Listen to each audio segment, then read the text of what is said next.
Morning, everyone. Welcome to this meeting of the Oregon Early Learning Council on January 26, 2022. We hope, I hope your new year has gotten off to a positive start. Certainly another challenging beginning, but we are all plugging through. And so thank you for being here and being a part of this very important and exciting conversation today. Let's begin. Remy, if you would call the roll, please. Yes, of course. Angie Blackwell. I'm here. Katie Brooks, who I believe is excused. No, she's coming. Oh, excuse me. Oh, Katie Brooks. She will be here momentarily. Peter Buckley. I'm here. Ann Kubich. Here. George Mendoza. Present. Dr. Peg Miller. Here. Cleathorn Ladd Is excused. And Chair Sue Miller. Here. And then we are going to have Kate Wilcox, who is standing in for Pat Allen, the Director of Oregon Health Authority. Here. Thank you. We have Tennille Weatherall, who is standing in for Colt Gill, the Director of the Oregon Department of Education. Thank you. We have Margaret Salazar, the Director of Oregon Housing and Community Services. Morning. Present. Thank you, Margaret. Lisa Wendt, the Deputy Director of the Oregon Department of Human Services. Here. Good morning.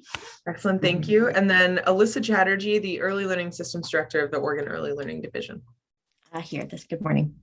Thank you. And we definitely have a quorum. Okay. Thank you, Remy. Well, I'm very excited that we're starting the new year with a conversation about the priorities for the council for 2022. And as you all may remember, back in October, when we had our two-day council retreat, that's when all of us, agencies and lay members of the council, talked about what should the council focus on in the coming year. And obviously, there are a lot of priorities in the list, which you all have seen in the agenda. And so it's going to be a very busy year for us, which means it's a busy year for our partners. And today, what we're going to do is I've asked the agency directors if they would present for about 5 or 7 minutes their thoughts about the priorities that are in the document related to their field of work, and then have a chance for other agency directors to add their input to the presentation, as well as us on the council. So it'll be a really interactive dialogue that we'll be able to have with the agency directors.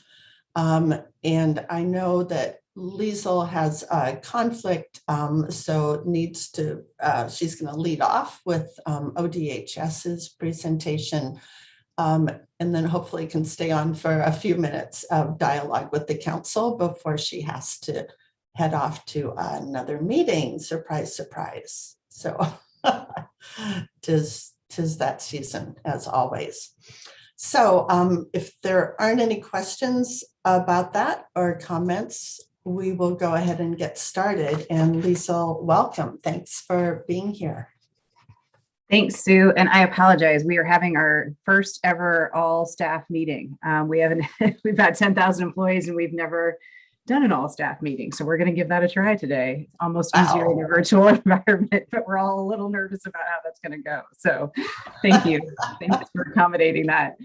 Well, nice to join you all today. Liesl Wendt, Deputy Director for the Oregon Department of Human Services. And I think Remy's going to pull up just a really brief slide deck that we put together. And I thought just this might be useful to tie into the council's priorities, particularly around racial equity and family voice. So we can go to the next slide, Remy. I think I might have shared this a meeting or two ago, but we have developed about a year ago an Equity North Star for the agency in partnership with community members. And I won't read all of this. We'll make sure you have the slide deck. I really want to focus on the last box in the right-hand corner that says staff and communities will know services and supports are working when all who live in Oregon, regardless of identity or place, can achieve well-being. And that's where we're headed right now. And you'll see that in the next slide with a number of priorities. We're taking a pretty bold package to the legislature next week with a number of items that I think you all might be interested in hearing a little bit more about. Fairbours, our director, had sent a message to legislators last week, and Angela will drop that in the chat. But his 3 clear priorities for us as an agency are: 1, strengthening the organization, something we have experienced when going back to the days of the child welfare crisis and having A&M in the organization. We still do not have the infrastructure as an organization to be delivering what we're delivering. So we're slowly working with the legislature to strengthen the organization and be accountable for quality deliverables and committing to following through on the things that we say we'll do. Harder to do in this environment than we would like, but that's clearly our number 1 priority. The second, given the nature of the last 2 years, is responding to emergencies and disasters. I think, as I've mentioned to this group before, when the wildfires hit 2 years ago, we didn't have an emergency management director. We now have a team of 48. So we'll be making, based on all non-budgeted positions, mind you. So we'll be asking for positions and budget to support those positions and the work that we've been called to do: wildfires, heat dome, winter shelter, hospital decompression, supporting Afghan refugees, right? We did not foresee the scope of that work, and it evolves literally every day. So wanting to support the community in that way. Importantly, again, if we go back to our equity North Star, we have a significant ask for regional equity positions. Again, as I mentioned, we have offices all around the state. We have 10,000 employees, and we have a very small equity team that's focused in central office. You know, once home in Salem, now everyone's home in various places. But our field has said we want to achieve this equity North Star, and honestly, this work is new and different for us. And each community in Oregon is different, from Coos Bay to Burns to Portland, and the equity conversations need to be tailored to those local communities. And so we have a number of positions that we're asking for to come from community to support our equity work, and importantly, to support our community engagement work. We want to be led by community, and this is just an area of the agency that we have not that has not been resourced in the past. So that's another ask.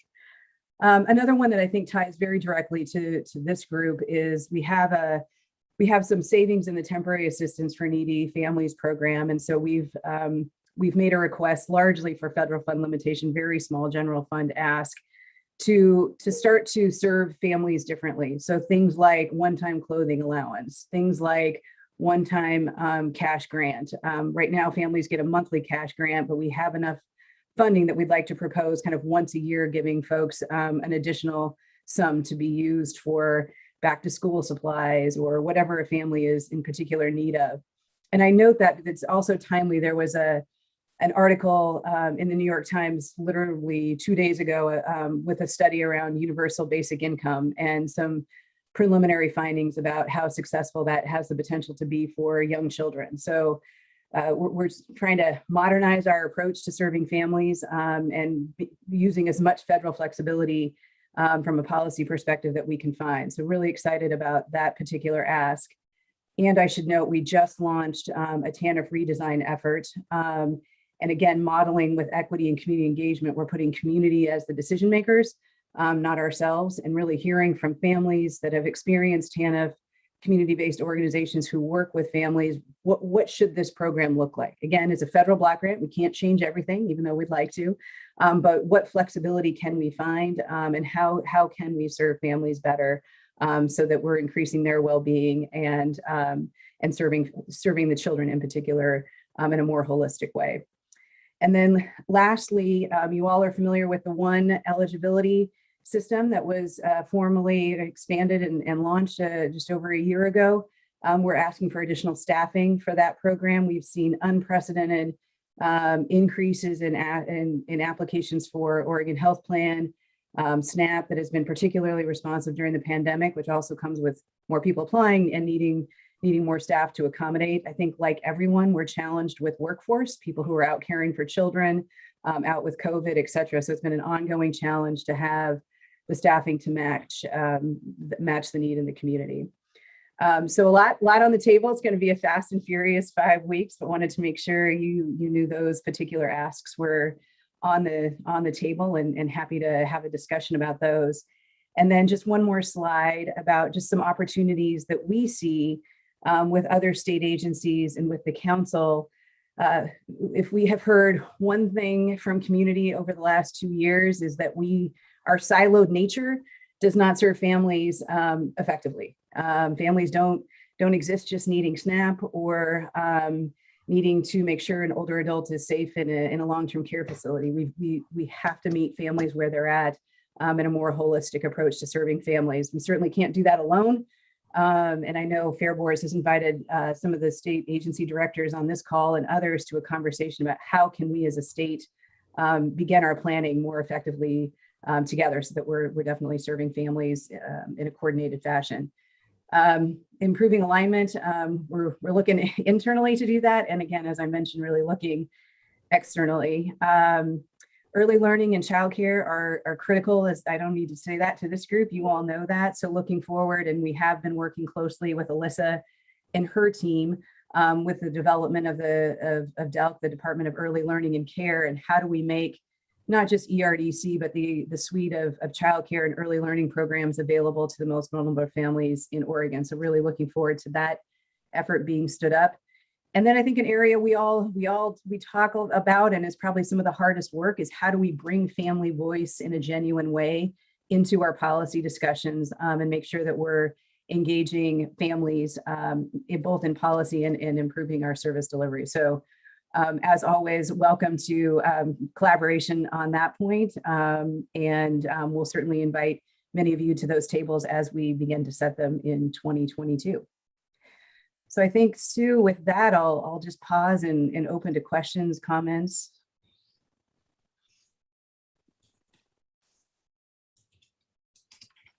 Peter. Lisa, I couldn't be happier with the priorities you set out. It's right in line where I think we need to go. Great work for you, Fair Boards, everybody. Thank you so much. A couple points on the emergency management. I did have a chance, because you were able to connect me with the director, to really emphasize the need to be proactive and as well as reactive.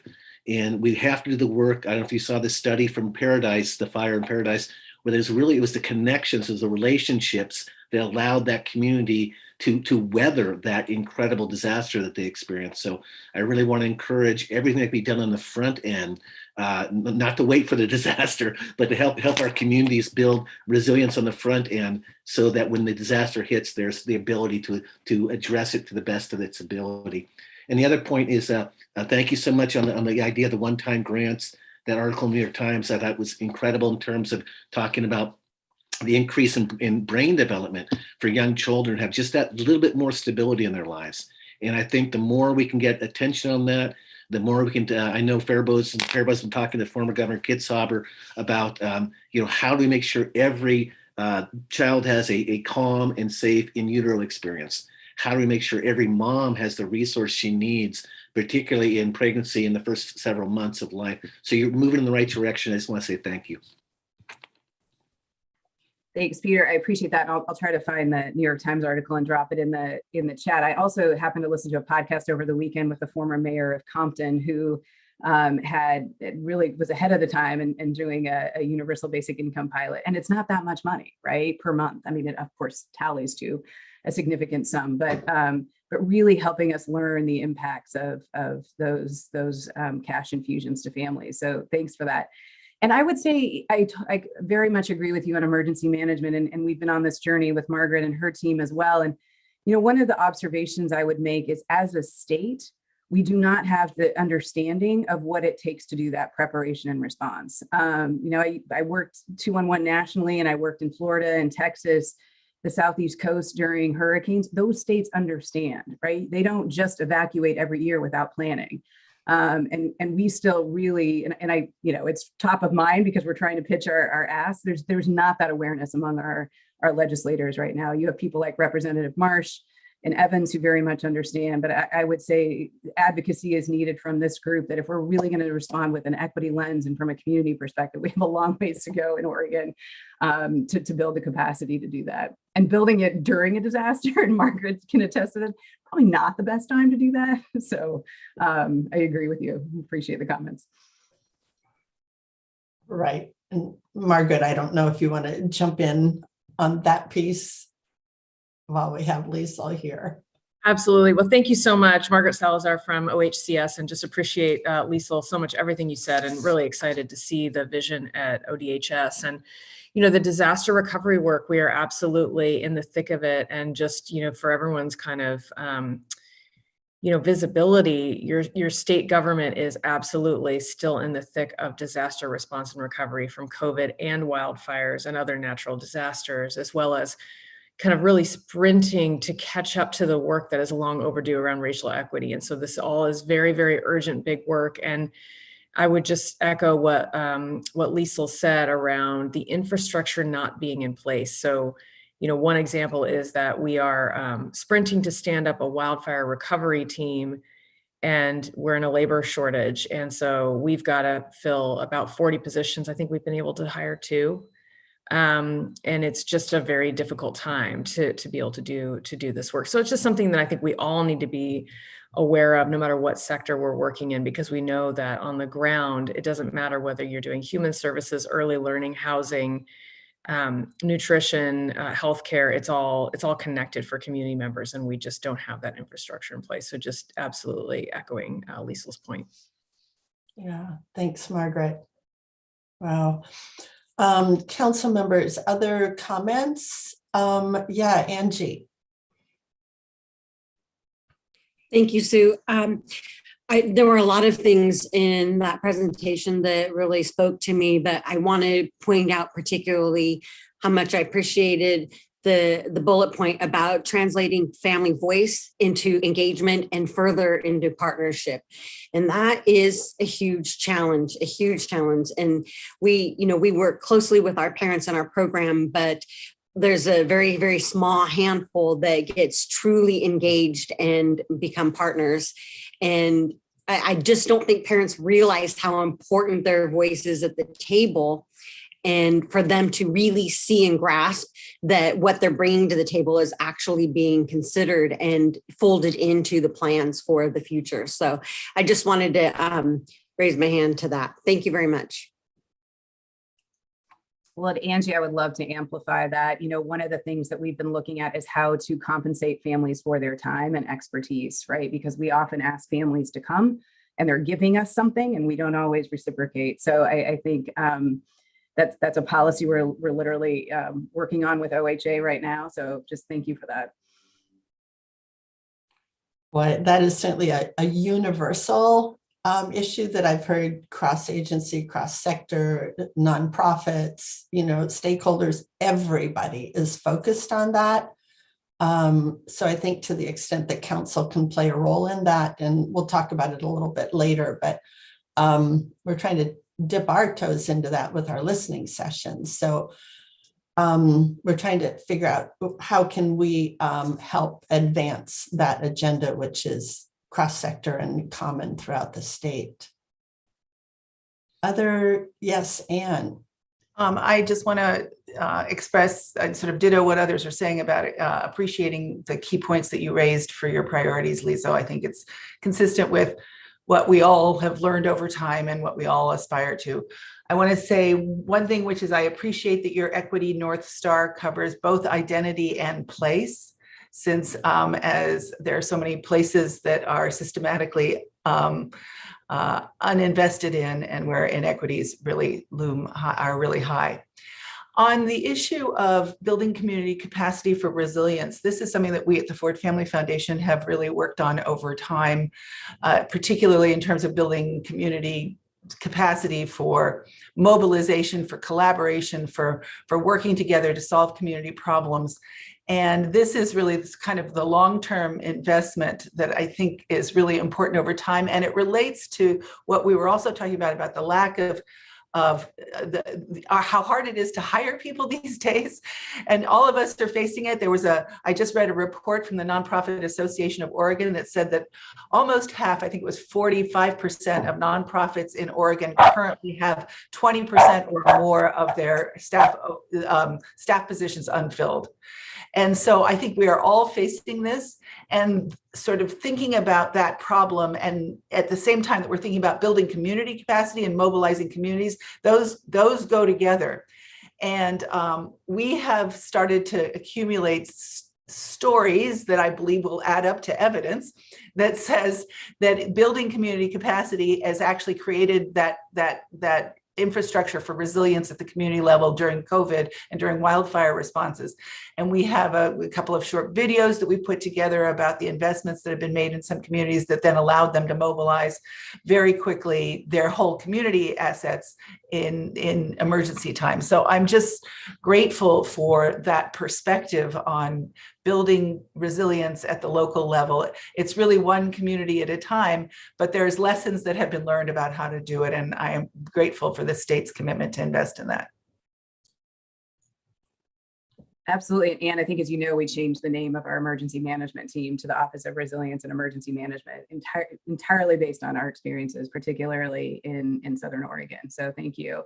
I'll also drop in, FEMA actually has a very exciting strategic plan that they put out just a few months ago that touches upon many of the points that have come up in this conversation. So it's nice to see the federal government leading in a very exciting way, needed and exciting way.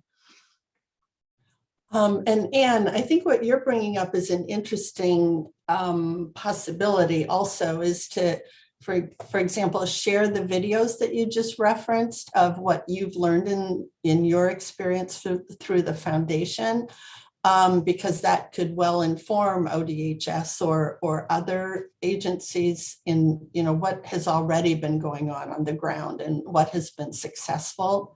So I think it's that public-private partnership that, to the extent the council can help expand that, it's a great role for us to serve. And that's great. I'm happy to share those. Yeah, they're great. They're inspirational stories. They really are. Oh, we all can use inspiration these days. So we'll look forward to seeing those. Any other comments for Liesl or questions before she has to run to a meeting with 10,000 people? I hope our Zoom meeting doesn't fall flat when you go online. So we'll blame it on you, Liesl, if all connections. Oh dear, don't do that. Don't do that. Okay. So just a comment. We have our Family Advisory Council that we offer $25 an hour for their time, and that seems to be working as a level, $25 an hour. So just as a comment. Great. Thanks, Peter. Okay, Liesl, thank you very much, and good luck with your next endeavor. Okay, bye-bye. So let's turn to Margaret, and as she comes on and presents her information on behalf of the council, I just want to publicly congratulate you, Margaret, on your new position. We will obviously miss you just from a purely local Oregon standpoint, but the Northwest is going to be well served by having you as our HUD director. So I'm sure we'll still be connecting with you and seeing you, but congratulations. That's definitely a recognition of your prowess and your experience and expertise. Thank you so much, Sue. And I'm really happy to be here with all of you today and just appreciate the ongoing relationship that we've had with the council and with the division. It's been terrific, and I know it will continue. So I was just going to mention I will be joining the Biden administration here in the next couple of weeks, which is really coming quickly. So I'll talk a little bit about our priorities for the year and working with all of you, but I also just want to take a moment to let you know about our incoming director, who you'll get to know if you don't already know her, Andrea Bell. And she will be a real asset to this work. Andrea has been leading our housing stabilization division for the last couple of years. And so that's all the work around homelessness, utility assistance, really that direct service provision that we do, and kind of that holistic work around addressing poverty and asset building as well. And her background is at the intersection of housing and healthcare. So she has worked on permanent supportive housing, and her background is in public health. So I think it'll be a great fit, and she'll be a real visionary person for you all to work with. She's got a lot of big vision around this work. So I think you're in for a treat working with her. So that's kind of the big transition piece for us. So I'll talk a little bit about how we're approaching this year and what to look forward to working with OHCS.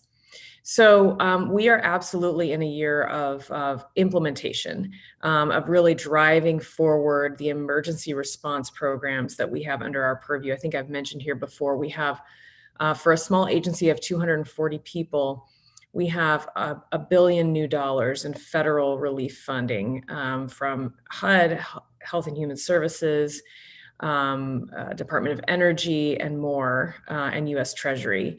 And it's everything from rental assistance, utility assistance, mortgage assistance, and then wildfire relief programs, wildfire housing rebuilds. So we've got a ton of operations underway, and then things that we're still lifting. So we're focused on deploying those funds. One thing to let you know about rental assistance, you may know that there was a special session in December. We had deployed all of our rental assistance dollars, and we were oversubscribed for rental assistance, which I think just shows you, as we all know, the great demand out there for housing stability in our state. The legislature re-upped and put in state dollars to keep that federal program going, which was pretty remarkable to recognize that need. We are opening up for new applications today. So we've been closed for several weeks as we ran out of funding, and we were hoping to replenish those dollars. Now the legislature did that. We made a few system improvements, and we are open for new applications today. So just that's important breaking news for you all. And we have spent out 88% of all of the federal dollars that we received last year for rental assistance. So despite the way the program has been portrayed in the press, we have gotten a huge amount of dollars out the door very, very quickly. And we're poised to do that with the state funds as well. We're also open for mortgage assistance applications, and we are deploying this with a very carefully orchestrated lens around racial equity and folks of greatest need to make sure that we are kind of slowly rolling out the program. We have some great conversations that are underway with Oregon's tribes, with culturally specific organizations, to help folks apply for these resources. And so we're in phase 2 of the program, which means we're really getting those referrals of folks that are most at risk of foreclosure. And then we'll be opening up to the general public later this spring with mortgage assistance. We're also standing up water assistance, water bill pay assistance, and then we've also been deploying utility assistance. The other piece I wanted to mention is on the wildfire recovery work. We continue to make progress there. I think we had a goal of 4,500 units of housing to rebuild, and we have about 1,700 homes in the pipeline, which is pretty significant in such a short amount of time. I know it doesn't feel like a short amount of time, but these housing transactions take a long time because we have to secure land and then also work with folks on the development pipeline.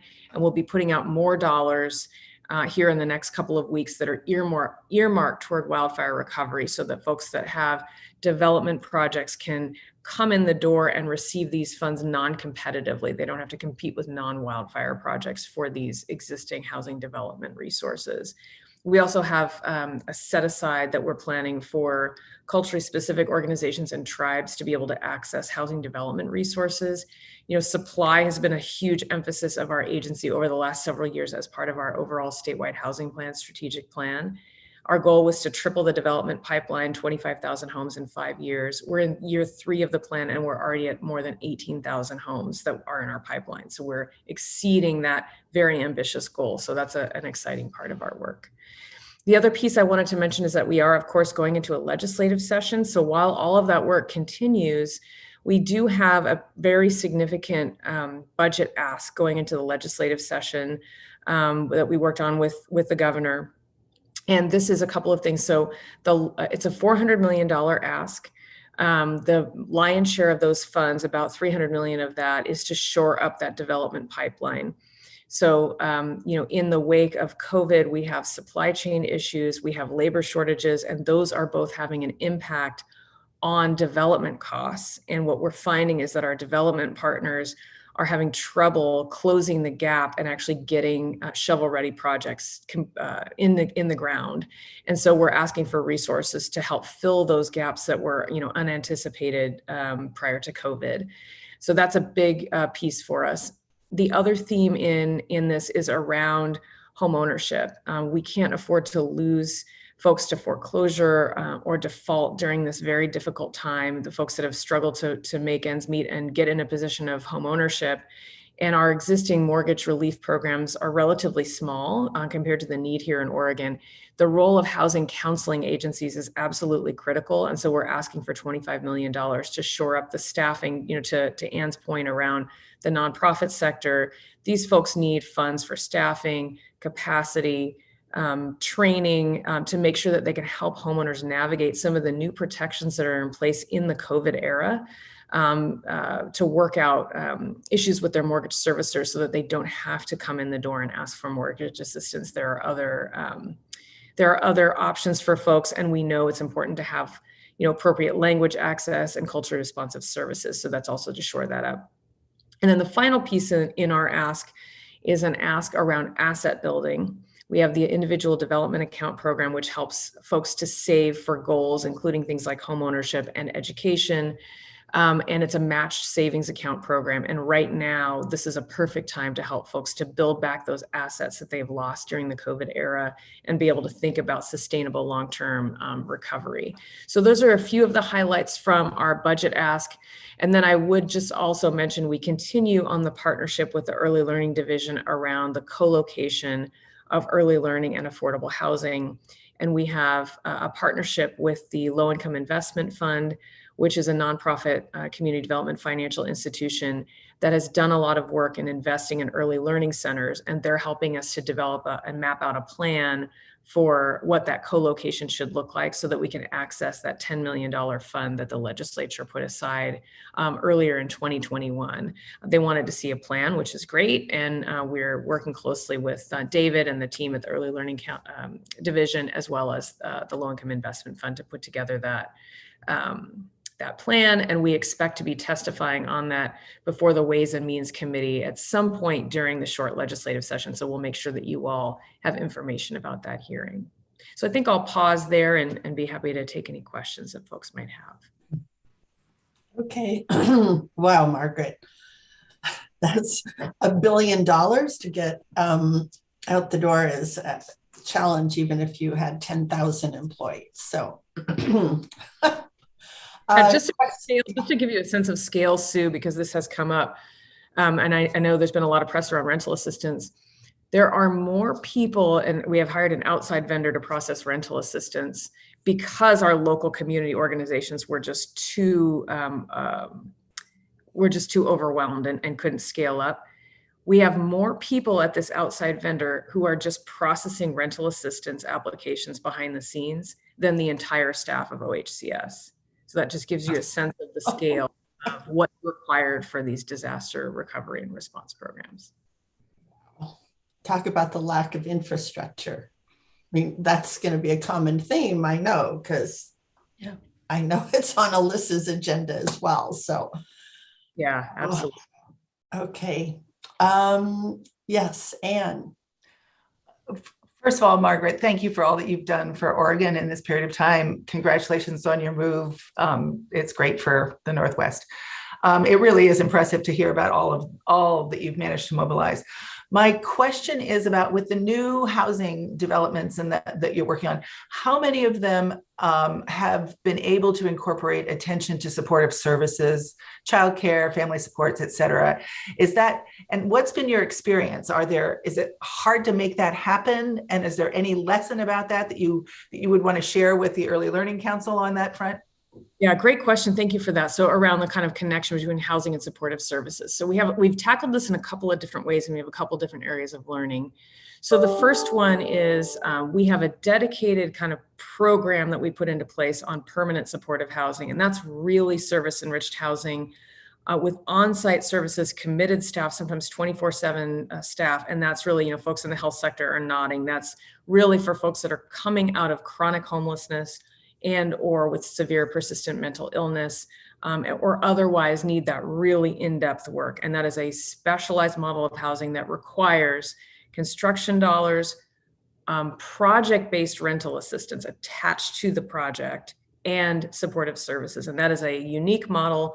We've got a cohort of folks that are learning about that model throughout Oregon, and we've kind of put them in a learning cohort with technical assistance, national technical assistance providers, before we put the dollars in place. Because what we've learned is when we try to just put the dollars out there, it takes a long time for folks to put those concepts together. So that's sort of one thing that we've learned, is that really kind of investing up front, it's go slow to go fast to get people up to speed for that specific housing type.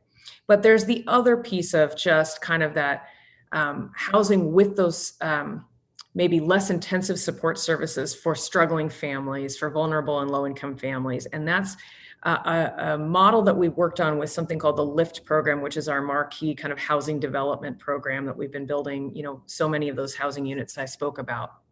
And what we've learned there is the importance of having a defined memorandum of understanding with really defined services in place, because often what folks will do is they'll come in with the best intentions with their application. It's really the developers, the sticks and bricks finance people that have those concepts. And then they kind of make a nod to services. Oh, sure. We've had a few conversations, and we've even had some tribal representatives say, they had a conversation with me once and then they put me in their application, like they have this robust partnership with the tribe, and they really don't. And so we've steadily over the years defined more rigor in what we're requiring with those memorandums of understanding and kind of the specific services that we're asking. We're not dictating specific services. We have to let people have that flexibility, but we are asking for rigor in terms of culturally responsive services, so that we have service providers that are appropriate to communities that we're trying to reach that have been underserved and have not had access to affordable housing. So those are a couple of pieces of rigor we've put in. I will just say that often what we hear from our development providers is we don't have set aside funding for those services.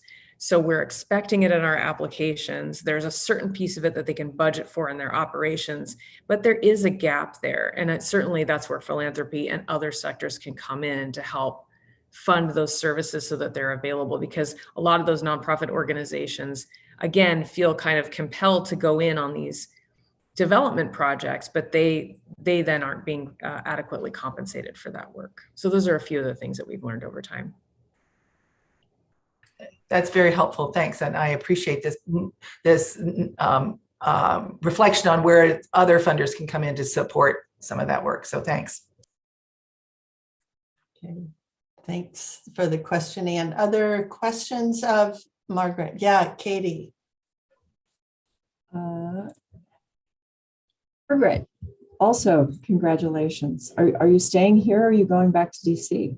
I will be. So typically this role is based in Seattle. And one of the bright spots in the COVID era is remote work. And so they're allowing me to do it from Oregon. So I'll be still seeing a lot of you, much more than I would be in typical times.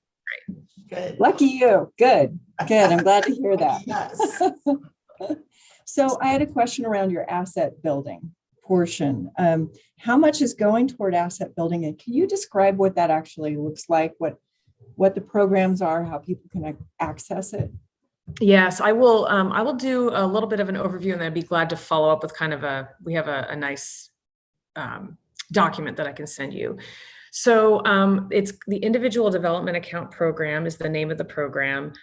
Typically in a biennium, and I could be off here, but it's a very small program. It's $7 to $14 million is what it's been over kind of a biennial budget typically. So that's quite small.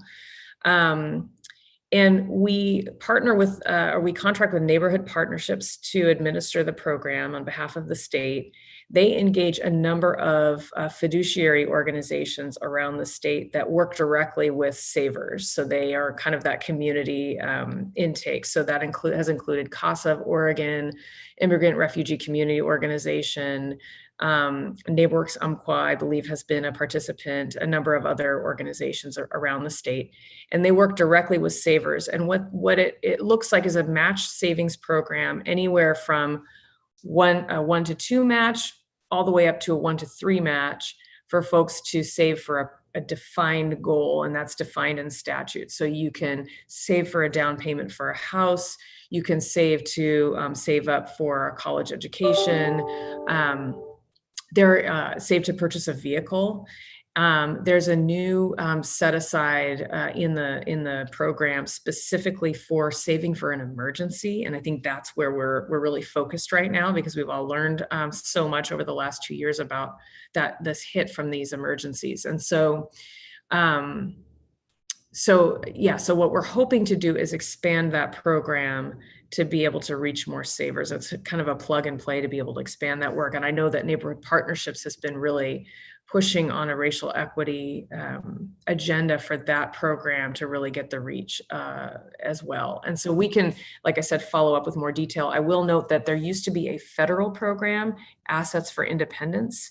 And so there was a very similar program. And so you folks were layering in the federal dollars with the state dollars. That federal program has been terminated as of about three or 4 years ago. And so Oregon's is one of the leading programs in the country, and we're one of the few kind of really successful state programs. So be glad to follow up, but hopefully that gives you some context. And I'm expecting this is below 60% AMI kind of households. I'll have to look at the income definitions, whether it's 80% median income, 60%, what those goals are, but we can follow up with that detail. Thanks, Margaret. Okay. I know in conversations with Katie, I know that housing's a big issue everywhere, but it's one that Katie's been very involved in Central Oregon. So great. Yeah. Other comments, questions, George? I'm trying to take down my reaction now too, sorry, or the lower hand. Margaret, thanks for the presentation. And again, very pleased and happy for you and your job change. I feel like you've done a wonderful job for Oregon.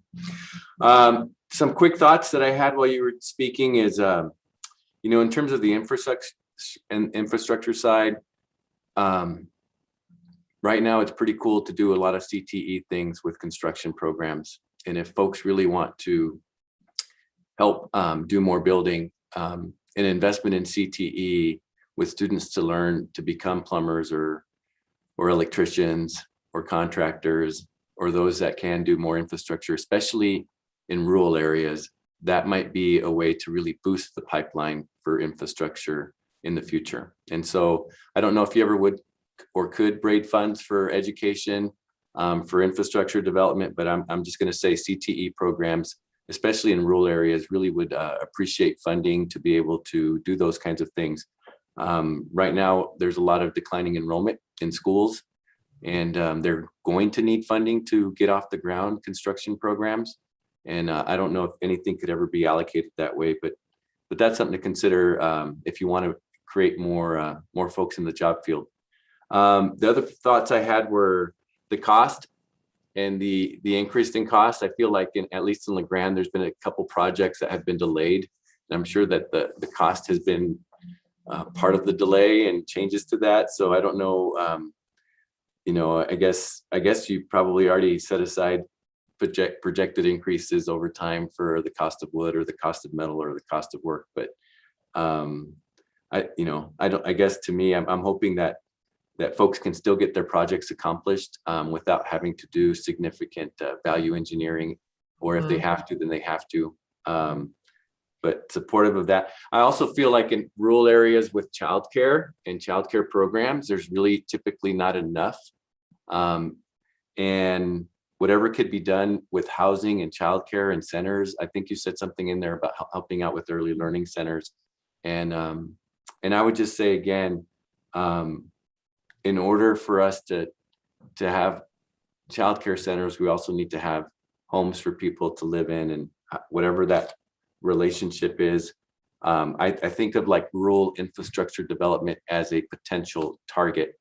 If we're going to do things for the future, there's an urban rural divide that I see in LeGrand, and most of the funding goes elsewhere, and there's not enough people to do the infrastructure work. And so if there was kind of a low income or moderate income infrastructure development grant that folks could ask for and say, hey, we need to move dirt, and we need to put electrical, and we need to put in water and sewer, and we need to do all the infrastructure, and we don't have any money to do it because we don't have much of a tax base, and we don't have people that really go after those funds.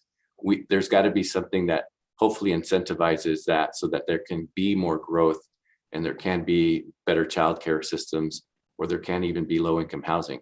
So just, I'm sure you're doing all those things, but all these things popped in my head while you were talking. So I love it. I love it. I'm like, I could talk to you for hours about this, but I won't today, but I'll maybe make a couple comments because I'm totally with you on all of this. So just a couple quick things just for your information. So one is that going into the legislative session, the governor is also going to be asking for funding for Future Ready Oregon, and that includes workforce investments. And I'm assuming that, and I haven't looked into the details, that this sort of technical education is part of that. So there's definitely an opportunity to get engaged in more funding for that sector right now. You know, the infrastructure bill, which passed last year, which we don't talk very much about, has significant new dollars for Oregon. And the governor's also standing up a new infrastructure cabinet.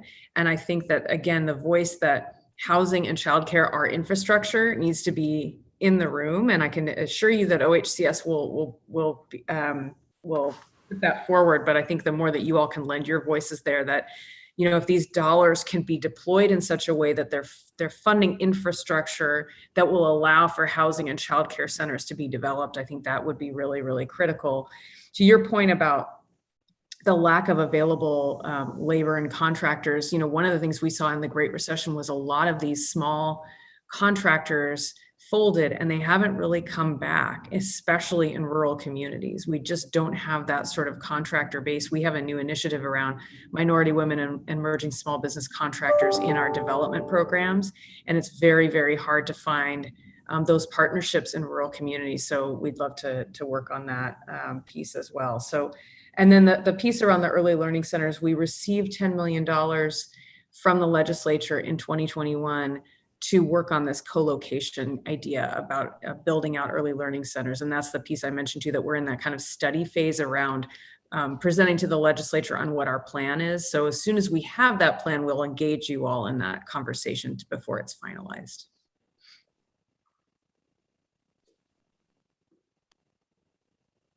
Yes, thank you. Great question, George. Margaret, thank you again for your leadership and all you've done, and also especially for the time you've invested in the council. We really appreciate the fact that you always have ideas about how early learning and housing connect. So thanks very much. So we're going to move on now to OHA. And want to thank Kate Wilcox again and again and again for joining us. We're sorry that Pat's not feeling well and appreciate you stepping in again, Kate. Thank you. Yeah, good morning, everyone. Apologies, I'm in a temporary part of my house, and this is my first morning, and the lighting really just is not quite what it should be. But first and foremost, I really want to just say thanks to Pat for all he's done. And you know, no person can shoulder what all he has shouldered over these past 2 years. And I'm not surprised at some point, you know, the body just kind of gives out a little bit. But we are very hopeful that he will be back in action soon. The word we've gotten is that while he is in the hospital, he has maintained his usual humor, which we all benefit from time to time. And so that gives me hope that he is on the mend for sure. There's a lot that I don't know about what's happening in OHA, but I will share what I do know, given that we just kind of made this little switch this morning. So I will share what I do know. The good news is that in the next meeting, the February 23rd meeting, we will be up for diving a little bit deeper into some of these topics. So what I do welcome is ideas of other things you would like us to dive into at that time, besides just the three, and I'll talk about those in a minute. Overall, I just want to echo what Liesl and Margaret and everyone has said already. These foundational priorities don't live in any one sector. They are cross-cutting, and they are as much a priority for OHA as they are for any of the other sectors. It takes everyone to make the changes that we need. So for example, emergency response, clearly that's what we're in the thick of right now. I would say a couple of things are happening that give us some better infrastructure for the emergency response. So there was a unit called the COVID Response and Recovery Unit that was stood up temporarily with a lot of COVID funding at the federal level. That unit is actually being made permanent and brought into the public health division as an additional unit of 230 some people. So as large as Margaret's whole team we have. And it's very exciting because I think it just gives us that the public health response to emergencies, we will now have a dedicated set of expertise and people that can very quickly and agilely respond to whatever. It doesn't have to be COVID, although we think COVID will be with us for quite some time. And as our experience has shown, we think we're out of the woods, and then all of a sudden we aren't. So we're hoping that those woods will start to find some light day soon. But in the meantime, we've got this infrastructure, which is really exciting to make that permanent. Because as we know, we're very hopeful that in terms of this population of the early childhood, there's talk that there will be approval for the vaccine for these young kids soon, sometime in hopefully early 2020, mid 2020. And at that point, then there will be another round of moving out and outreach in communities and with families about trying to get these kiddos vaccinated. So those are some of the highlights in terms of our emergency response work. In terms of our racial equity work, this is obviously first and foremost, we have the strategic goal of eliminating health inequities by 2030. That is now 8 years away from now. We have a long way to go, and it's very aspirational, but boy, every day we are thinking about this. I would say some examples of this are during the initial COVID response, we pulled COVID funding to provide contracts with 180 community-based organizations to support them in their response to the COVID pandemic. We have now created a unit within public health and are moving beyond just the COVID response and blending and braiding different types of large funding sources that we have to provide opportunities for these community-based organizations to apply for continued funding to work on public health issues. And there's a whole array of types of projects that they can work on and they can apply for. So again, it's taking what we stood up during the emergency and making it permanent so that we can have that continual connection with our community-based organizations. Another example of this is with our legislature processes. We now will be examining all of our legislative work for having that community input prior to elevating it within our organization, but also as we're looking at funding, assuring that within any of the fiscal impact and fiscal asks, that there is funding for the things that we were talking about before, for supporting the community participation and assuring that that's built into any of our fiscal asks. I would say for when we meet with you on the 23rd, we're going to be focusing on the 1115 waiver for Medicaid. Where we are right now in that process is the public comment period ended January 7th.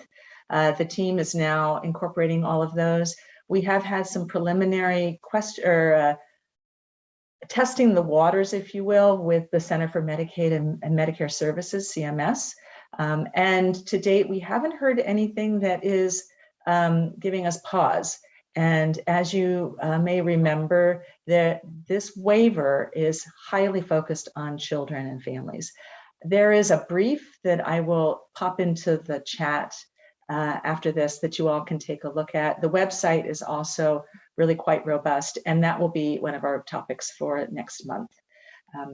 It will be going to Medicaid, to CMS in February, and this will be the official submission of the application, and then Medicaid will do their part, and there's a whole process of back and forth. And but we thought that we might get delayed a bit because New York and California were ahead of us in the queue, but they are moving us as forward as fast as they can. So we're excited about that.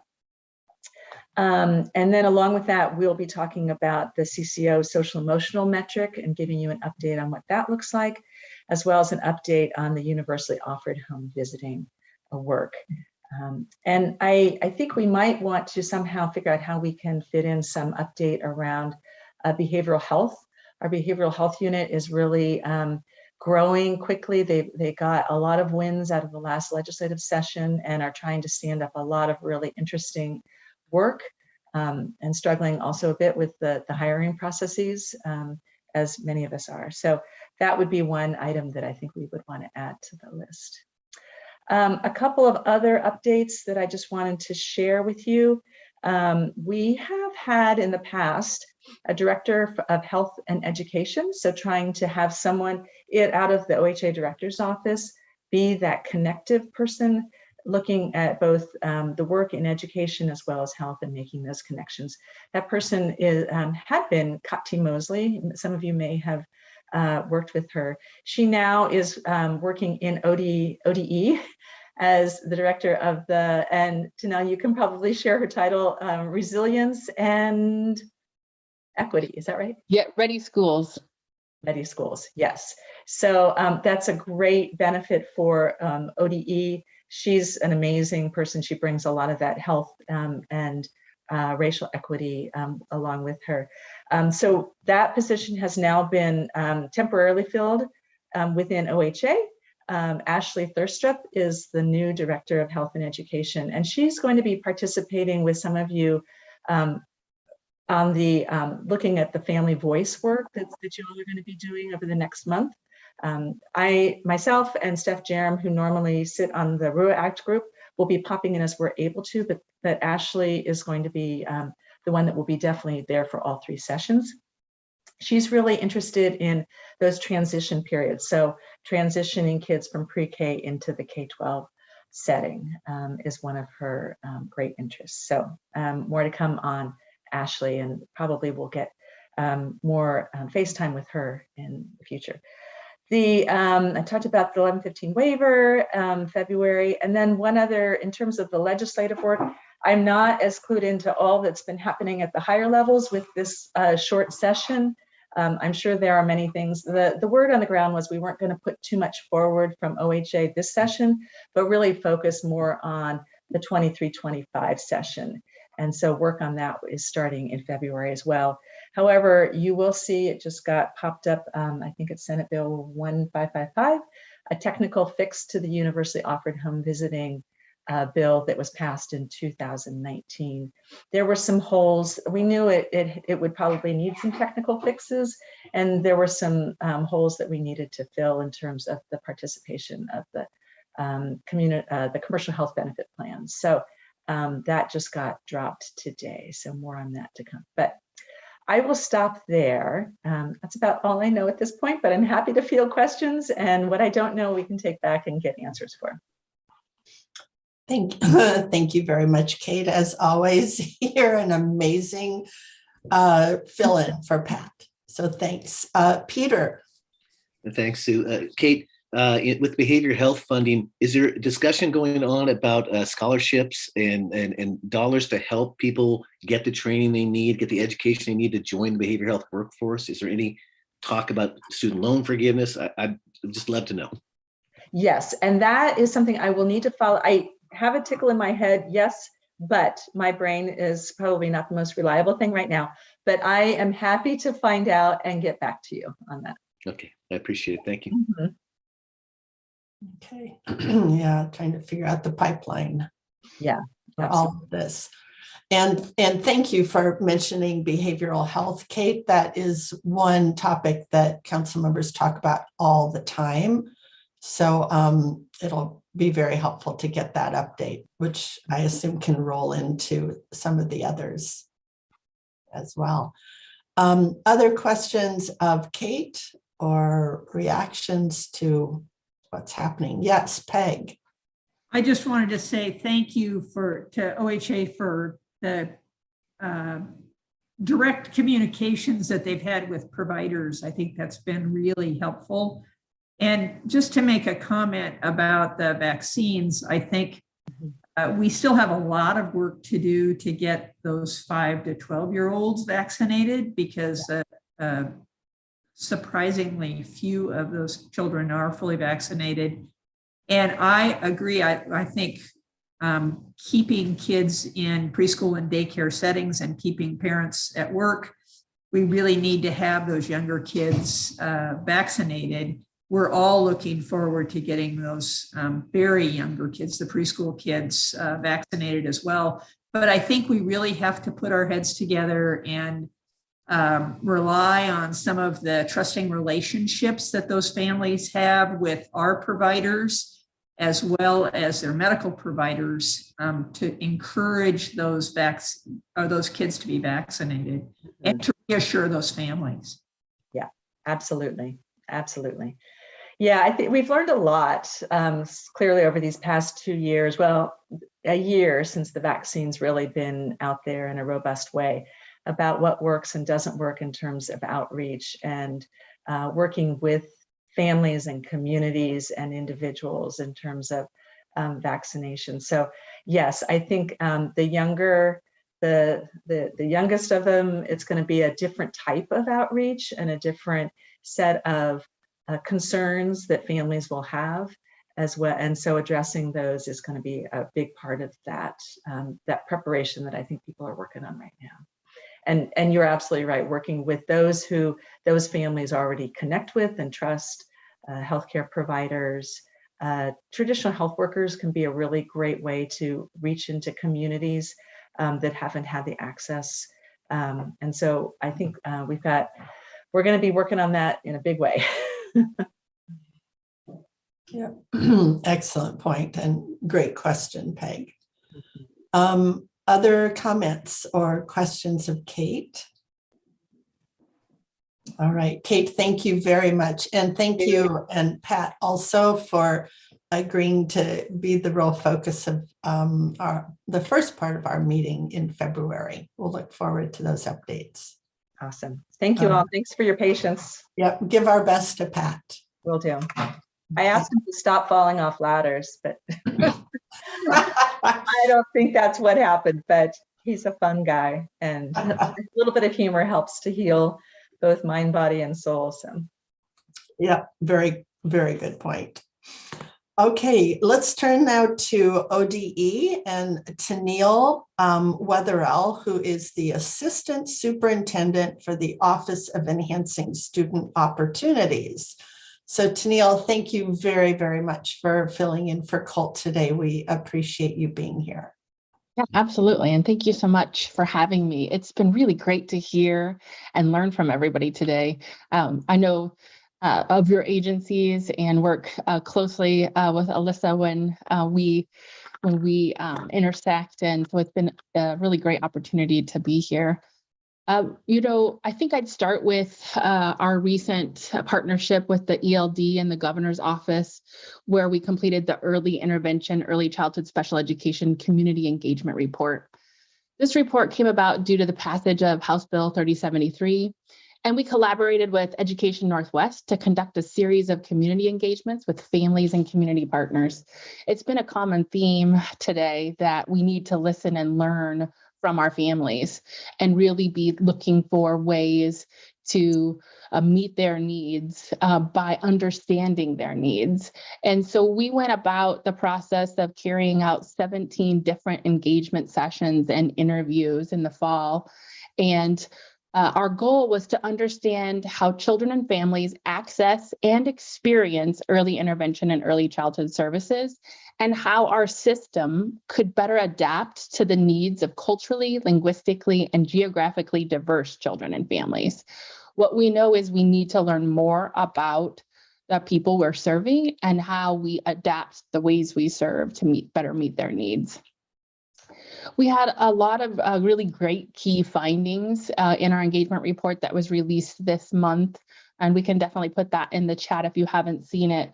But it really focused on 3 primary areas: improving systems to create clearly articulated, consistent, and seamless intake and referral, evaluation, and service delivery for children and their families. So really identifying the ways from start to finish about how children and families are experiencing the system, and making sure that that's seamless and accessible and communicated well, culturally responsive, and the like.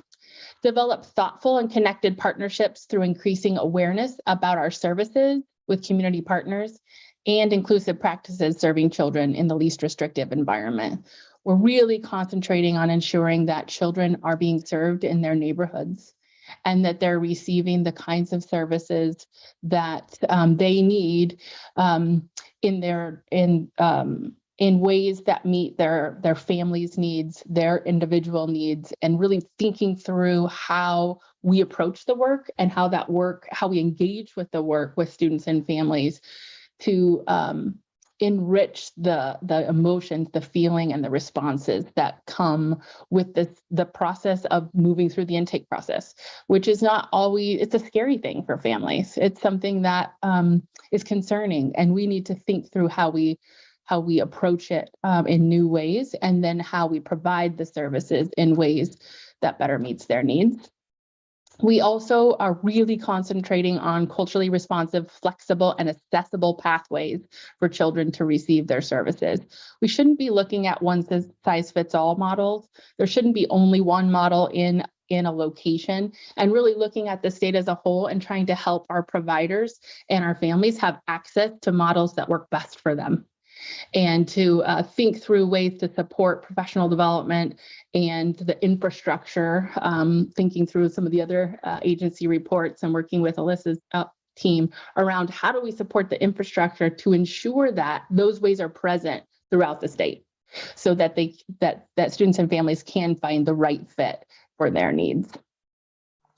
So what's really clear to us is that we have to keep listening. We have to keep listening to our families. We have to keep partnering with the ELD and other agencies, and really braiding and blending our resources and our supports and our knowledge and the ways that we're approaching the work, so that we can do our best work for the children and families of Oregon.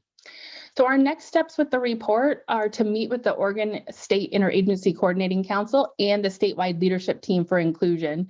And we're going to review the recommendations. Those were our kind of 3 primary buckets. And then there's a lot of work that we did with the ELD to really target some action steps that we're really interested in based on the data and feedback, and really start to develop an action plan to say, what can we do now? What do we need to work with the ELD and other partners to enhance their ability to achieve these into the future? So we want to take action on this report right now, and so we're meeting actively with partners to do so. We're also really committed to prioritizing early childhood inclusion practices. And that means, again, doing a lot of listening about and training about what inclusion is and what it isn't, and making sure that the experiences that children are receiving are in the most inclusive setting. And that takes a lot of that infrastructure work, again, a lot of that professional development, and a lot of the focus on our culturally relevant practices. So we are engaging with our partners this year and really thinking through how, what it looks like, what the pathway is to make gains in this area, and how they're sustainable into the future. Something that we do at the department is our kindergarten assessment project, and they have suspended that due to the pandemic in the fall of 2020 and 2021. But it was also in concerns related to the impact of the students on the who are underserved by the system. So the question was, okay, A, we have the pandemic, and B, is this the right tool? Is this still the right tool? And are we approaching it in ways that ensure that the students' knowledge can show up and that we can assess it in important ways? So we are engaging with education and community partners this year to determine what it looks like, feels like to adjust the assessment, to support a mechanism that helps to evaluate children in important ways to help as they transition into kindergarten. So what are those really important skill sets, and how do we assess them in culturally relevant ways that will help them transition well? And so we kind of need to change the frame of the question that we asked when we first developed the assessment tool, and reboot it in ways, but still complete that project. So we have a ODE and ELD we've designed a core planning team. We have an advisory panel, and we are working towards what that process looks like and hoping to complete the effort with field testing later this year. This week, we submitted our state special ed performance plan. And we are required by the federal government to submit our plan every 6 years. It was placed on hold due to the pandemic.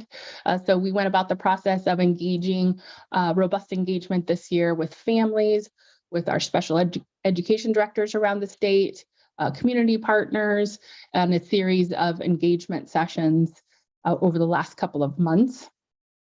This performance plan targets early intervention, early childhood special education, and school-age special education. And how we decided to approach it this year was we wanted to ask a set of essential questions to get people thinking about what it is that we want for Oregon's youth, and where we can set our pathway, our future pathway for the next 6 years, about what we can achieve based on what we know, and stretching into the goals for the future. So our first question was, how well is Oregon preparing learners with IEPs for life after high school? And really thinking about, from the family's perspectives, provider and community perspective, what's missing and what we can do differently, and what it means to prepare our students for life after high school, and what those targets might look like in terms of achievement in that area.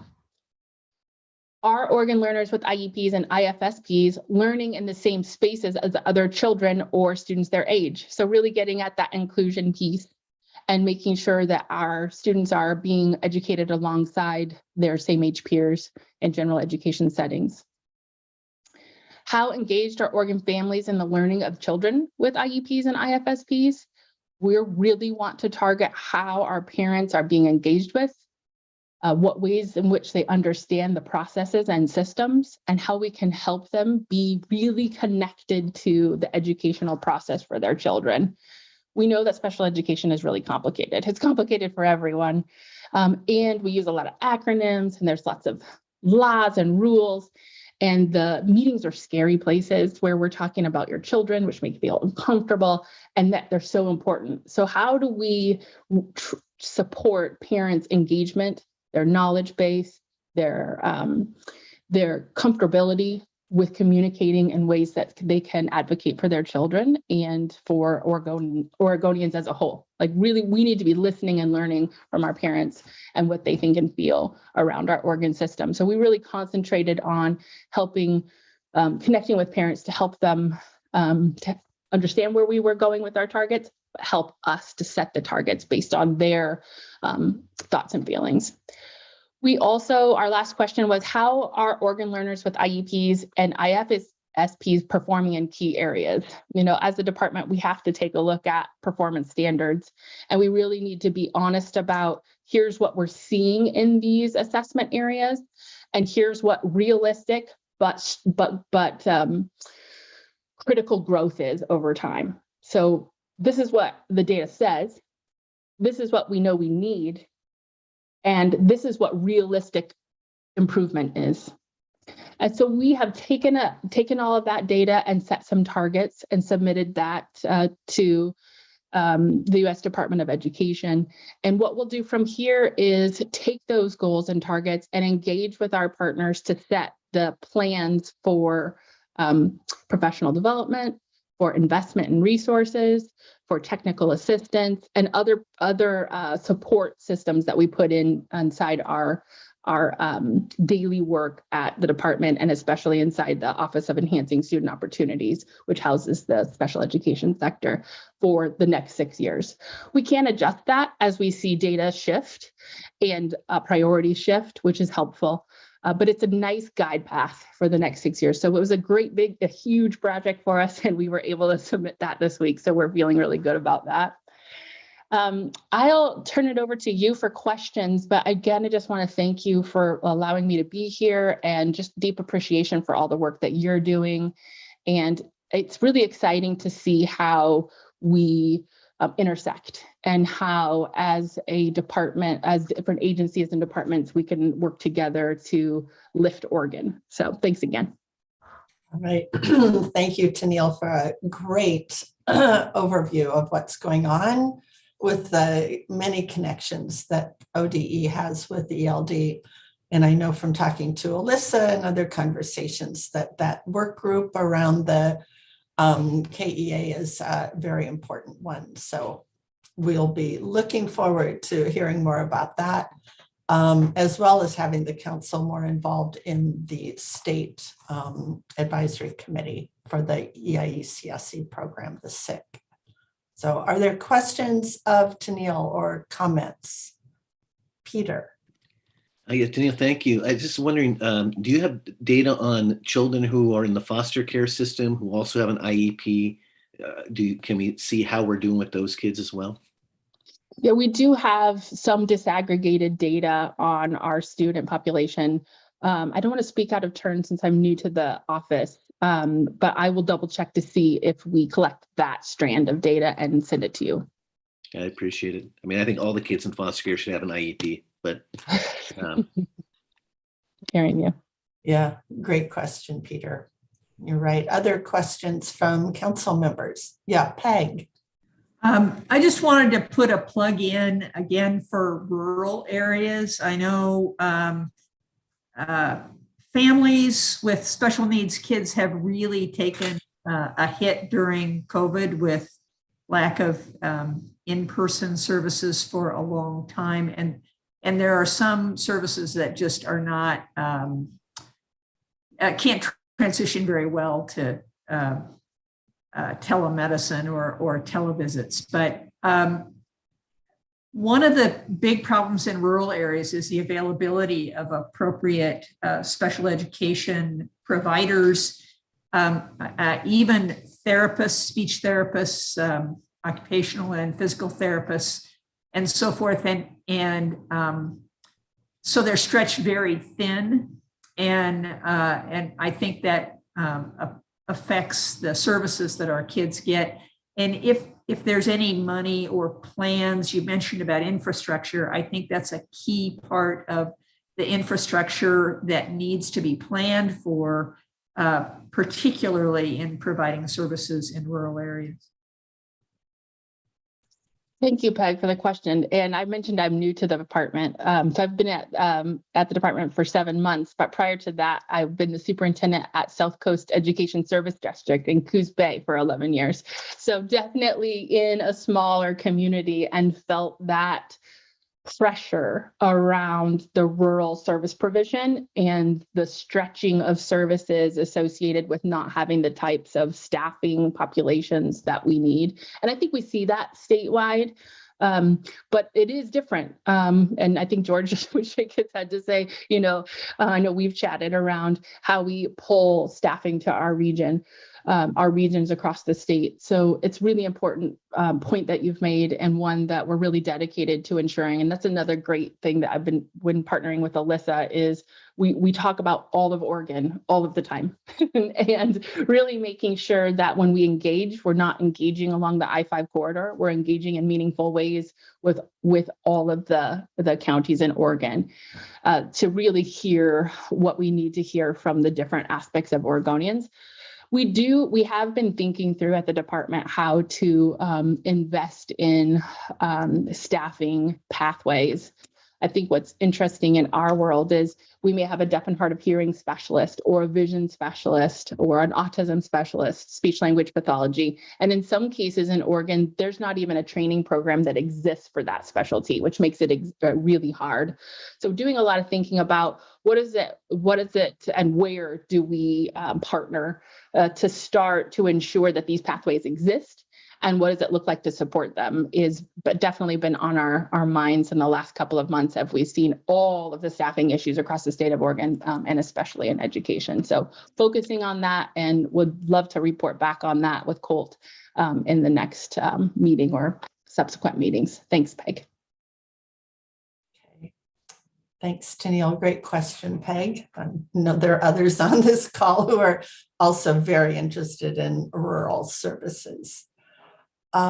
Yes, Anne's got her thumb up. Any other comments or questions of Tennille? All right, Tennille, thank you again for joining us, and a very great presentation. So thanks. George. Just because I do have Tennille and Alyssa, I do think, in terms of rural, back to that, and there really is less capacity to raise funds.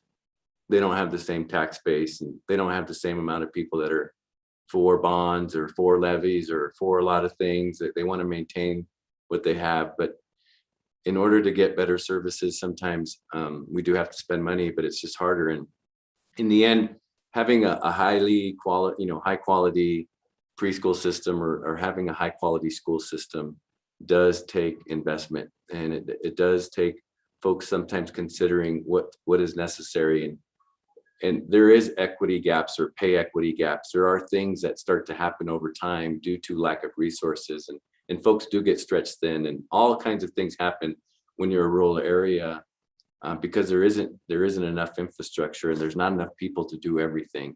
So if there is an investment down the road, whether it's collaboration, deep collaboration into preschool programs or preschool services or kinder readiness, all these kinds of things, I think they're important everywhere throughout the entire state of Oregon. So it's not like I love everybody getting what they need, but just I do feel like in rural areas there is a gap that is starting to widen, and I think COVID has started to show those kinds of things, and whatever can be done to really keep people working where they're working at, not leaving, not going away, is going to be very important, because otherwise the system is just going to get wider, or the problems are going to get worse. So that's all. Thank you. Okay, thanks, George. Okay, Angie. Yes. Thank you, Chair Miller. Tennille, I run a early childhood program in Polk County, and I serve about 100 families. And I wasn't going to bring it up in this form, but now I feel like, okay, this is the opportunity. I better say something. One of the challenges, and I don't know that it's necessarily rural versus urban. It could be a lot of different things, but different ESDs across the state deliver early intervention and early childhood special education differently. And some of those organizations or some of those programs are happy with the services they're receiving from their ESD, and some of them are not. We in Polk County, we receive what's called consultation services. So our kids are not getting direct services. You talked a lot earlier about inclusion and community placement, exactly where kids should be. But the staff that are teaching those children need more supports in the classrooms for children on IFSPs. So I just wanted to put that on the record. Thank you. Thank you so much, Angie. And Alyssa and I have chatted a lot about that. And it's helpful that I am close to it in that I was at an ESD and acknowledged that the way that ESDs show up in different service models. And I think that was what was really important about the report that we did, was to say that not that anybody's doing anything wrong, but instead that what we know from our families and their providers is that there are gaps and that we need to fill them. And that takes a coordinated set of work between departments that includes professional development, includes access, includes accountability, and includes all of those pieces. And we've brought it to the forefront now with the report. And now our job is to really work through the recommendations of that report to make movement in that area. So I hear you, and I think that the report supports what you're sharing.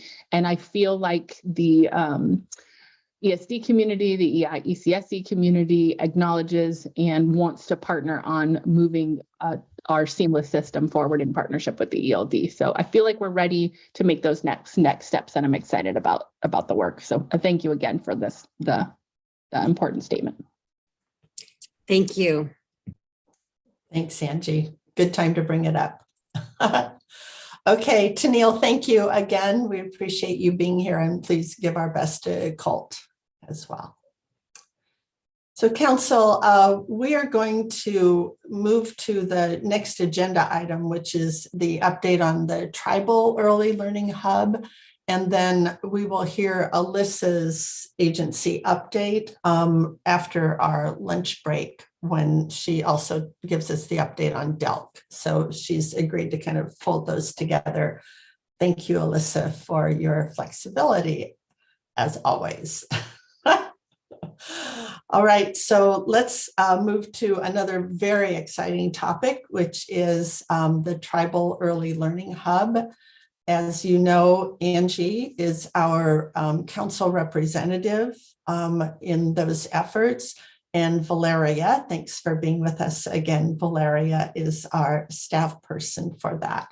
So I'm going to turn it over to the two of you, and or I don't know, Alyssa, if you're making opening comments, but okay, no. No, I will turn it over to Valeria. She's been working very closely with the government to government education cluster and the Tribal Advisory Committee. So I'll hand it to you, Valeria. Okay, Thank you. Welcome, Valeria. Thanks for being here. Almost afternoon. Good morning. Chair Miller and members of the Early Learning Council. Just as a reminder, I'm Valeria Atanasio. I'm a citizen of Grand Ronde, and I act in a role as the ELD Tribal Affairs Manager. Happy to bring this update to you all. And I believe we have Remy here to help share some of our PowerPoint. Thank you, Remy. Great. So we'll start on some of the ongoing related activities to House Bill 2055, which is our Tribal Early Learning Hub bill that passed in the 21 legislation. So I will just be happy to report on the following. We've consulted with a third party and helped to facilitate the initial convening of our Early Learning Division Tribal Advisory Committee. The ELD is currently seeking 2 contractors for the development of role language and a strategic communications and implementation plan for the Tribal Early Learning Hub. These opportunities have closed, and we'll be moving into looking at those proposals and selecting individuals to carry out some of that work alongside us. Our Tribal Advisory Committee has 17 appointed representatives from each of the 9 tribes, with 3 appointments pending. 1 tribal family representative is currently filled with 3 vacancies, and we have a pause on the recruitment and attainment of those vacancies. For more information, I'll be sharing with you in the next couple of slides. We have active participation from our Legislative Commission on Indian Services representative, of course, our Early Learning Council representative, Angie, thank you, and our Early Learning Division representative, which is me acting on behalf of the agency as part of this committee structure. We've conducted 4 meetings to date, with our next scheduled meeting on February 9th, 2022 at 3 p.m. Next slide. So as you know, the role of chair and vice chair in this process is really critical to our success. By electing a tribal representative within a direct leadership role, it will help to ensure that the state has some accountability in our processes. And ultimately, we want to enable tribes to be the true driving force of this work. As we know that this partnership is really focused in a government to government partnership, and making sure that there's respect given to each governmental entity and the required sort of processes that happen within those respected governmental entities for decision making. So our hope is that given that the Tribal Early Learning Hub is intended to serve our 9 federally recognized tribal governments, we have, direct leadership roles outlined, and then helping us to really dial in on some of the priorities that tribes want to bring to this work in standing up a Tribal Early Learning Hub.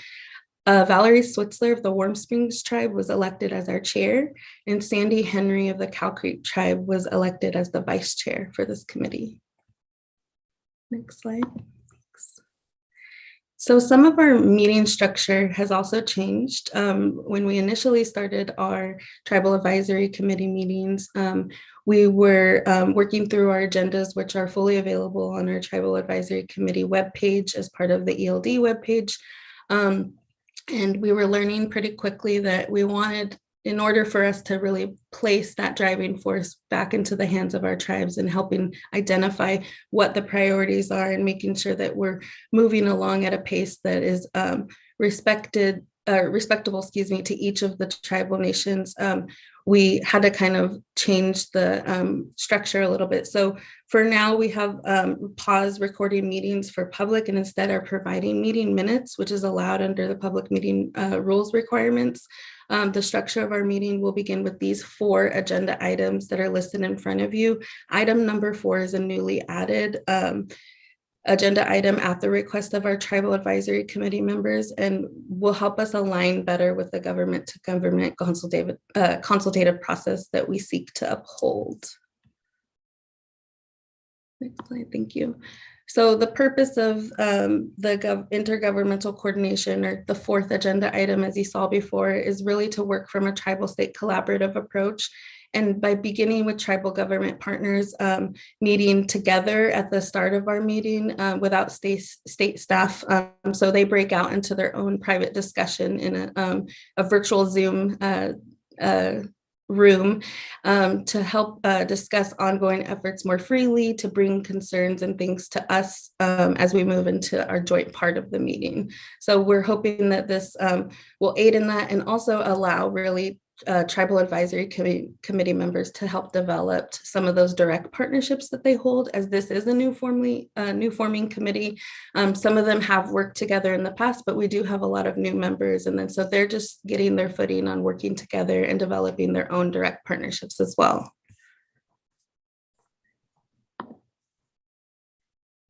The ELD wanted to bring forth before the ELC an issue that was brought to our attention during our initial Tribal Advisory Committee meetings regarding the decision of ELD to include the 4 family representatives to this committee and within the specific legislation of House Bill 2055. So as you can see, TAC members had brought a concern about these 4 family representatives, noting that they are as outlined in House Bill 2055 currently, they are voting members. Family represented seats of the Tribal Advisory Committee are not selected by the tribal government. So this really wasn't fitting or recognizing the consultative government to government relationship. So as the ELD prioritizes the inclusion of parent voice and family engagement within all of our work, in effort to center the unique and valuable experiences of parents and caregivers in building our programs and services for them to access at the community level. This isn't something that we necessarily needed to have maybe at this level. So each tribe's process looks different, but they all leverage their Head Start parent councils, if they have Tribal Head Start, as well as varying parent boards and groups that they convene for tribal business.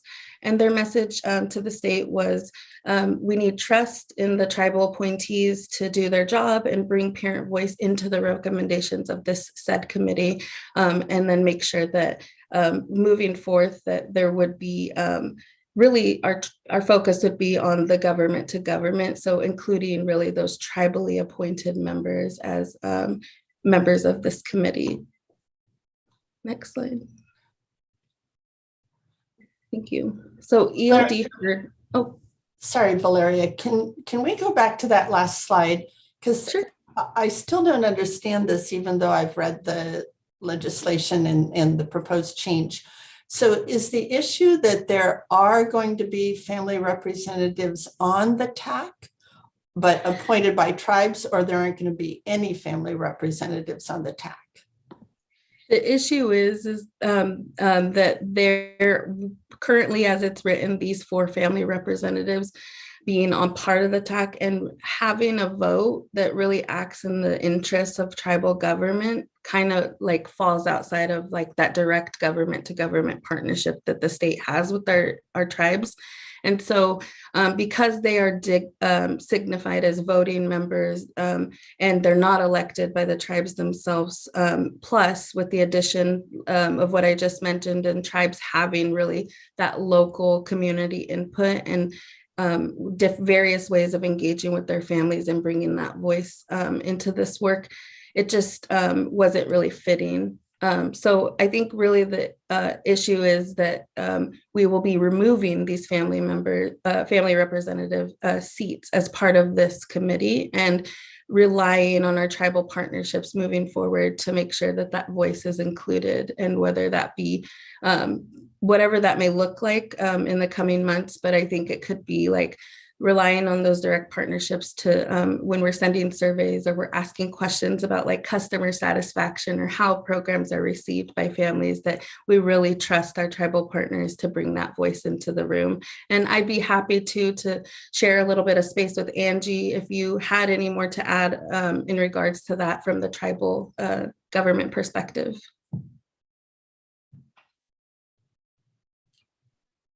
Absolutely, I'll be happy to. Maybe it will really just kind of be a recap of what you've already said, but maybe if I say it in a different way, it will help help people understand.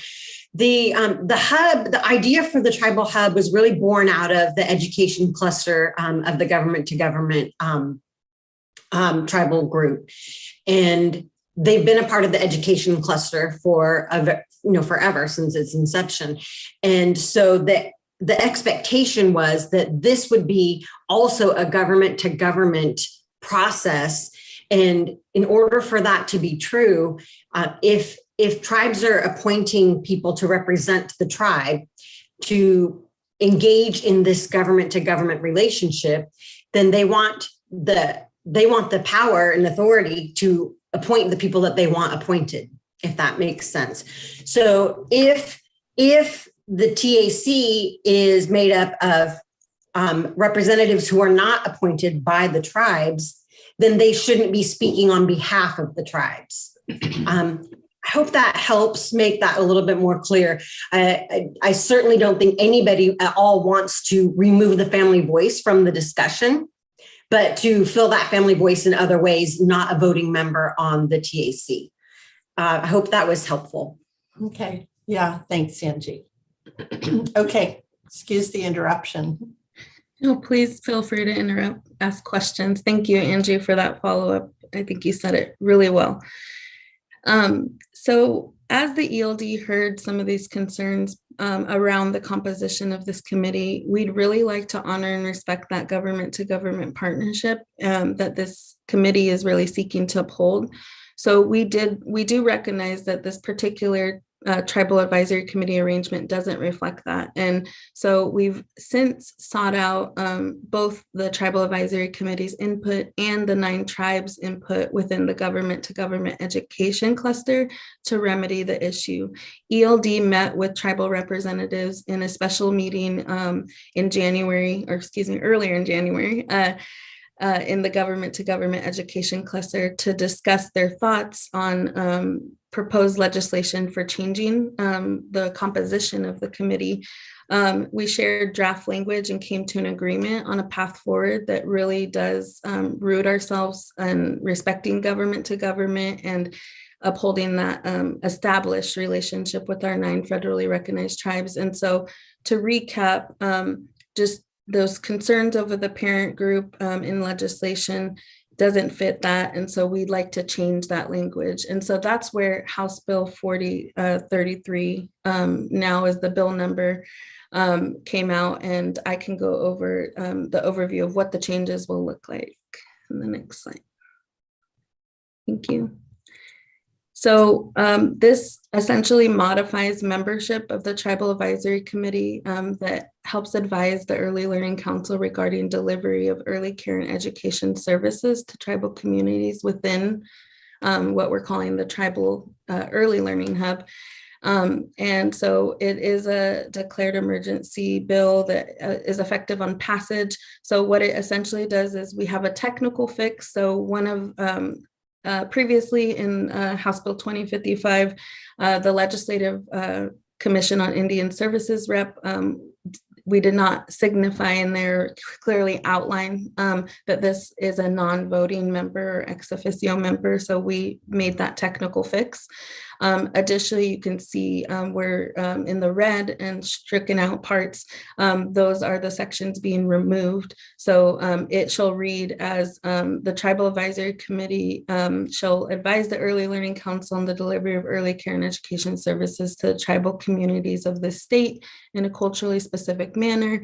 And then as it goes into who is part of that committee, it will remain just the 2 tribal representatives from each of the 9 federally recognized tribes, and remove any mention of the parent or tribal family representative seats. Next, thank you. So this is just a visual for you of the process we went through in November. We began the consultation around the potential proposal of a new bill within the short session to make these technical changes and fixes.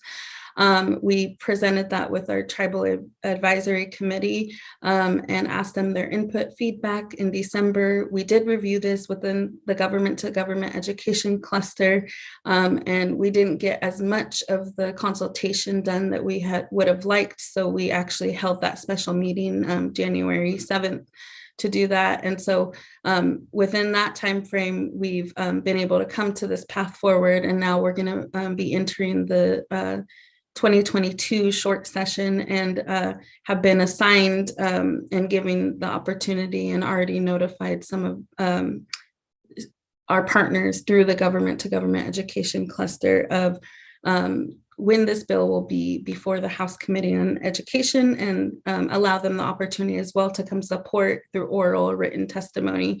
And then as this passes in March, we will be sending notice and make sure that we give an update to not only all of our tribal partners and within the Government to Government Education Cluster, but also we'll plan to send notice to the Legislative Commission on Indian Services, which, as you know, is made up of each tribe's chairs or vice chairs, and then also updating you all here at the Early Learning Council. Thank you. And looking forward, we just really wanted to say that we're looking forward to continuing this feedback loop with members of the Tribal Advisory Committee to build responsive governance, and also engaging with the Government to Government Education Cluster simultaneously. Currently, Tribal Advisory Committee members are focused right now on co-designing the committee charter with ELD. And so that's what we're focusing on now. But the TAC will be looking to form rulemaking advisory subcommittee to present preliminary or potentially the full administrative rules for the Tribal Early Learning Hub to you all, the ELC, in June 2022. And I will give some space. I'm not sure how much time, but I'm happy to take any questions or follow up for clarity. Okay, thank you, Valeria, and thank you, Angie. Are there questions from council members about the early learning, the tribal hub? Yes, Angie. Thank you. I just wanted to say I've actually been a little bit out of the loop in the recent weeks. I've been ill. So I want to say, though, that the ELD staff and Valeria have been very responsive to feedback from the tribal government appointees regarding their concerns and their ideas around what the early learning hub should look like. And I really appreciate that. So thank you, Valeria, and Alyssa and everybody else that's been engaged in this process. Yeah, thanks, Angie. And we appreciate you representing us in that effort. Yes, Peter. Just a question. Is it a possibility that parent voice might be part of the charter, committee charter conversation? Yes, I think so. We have a number of things already outlined and sort of drafted right now that include sort of how we will make sure that parent voice is brought into the committee work, and then how that's reflected through the program services or grants potentially that are designed by this new entity. So that is a goal. Thank you, Lily. Yeah, as I've said earlier in this meeting, obviously family voice is sort of a centerpiece of all the work that the council is doing. So I think that's why there's a lot of interest in how that's going to be incorporated in the work of the tribal hub moving forward. So I'm sure you both have heard that and are aware of that.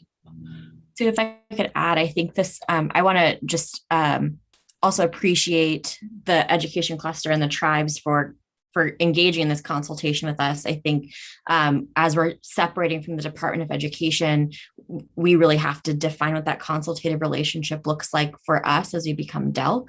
And so just really appreciate the opportunity to define that and give us that grace to make mistakes and missteps and learn and move forward. And I think this is a really important differentiation between the tribes and other communities that we engage with. There is this government to government sovereign relationship.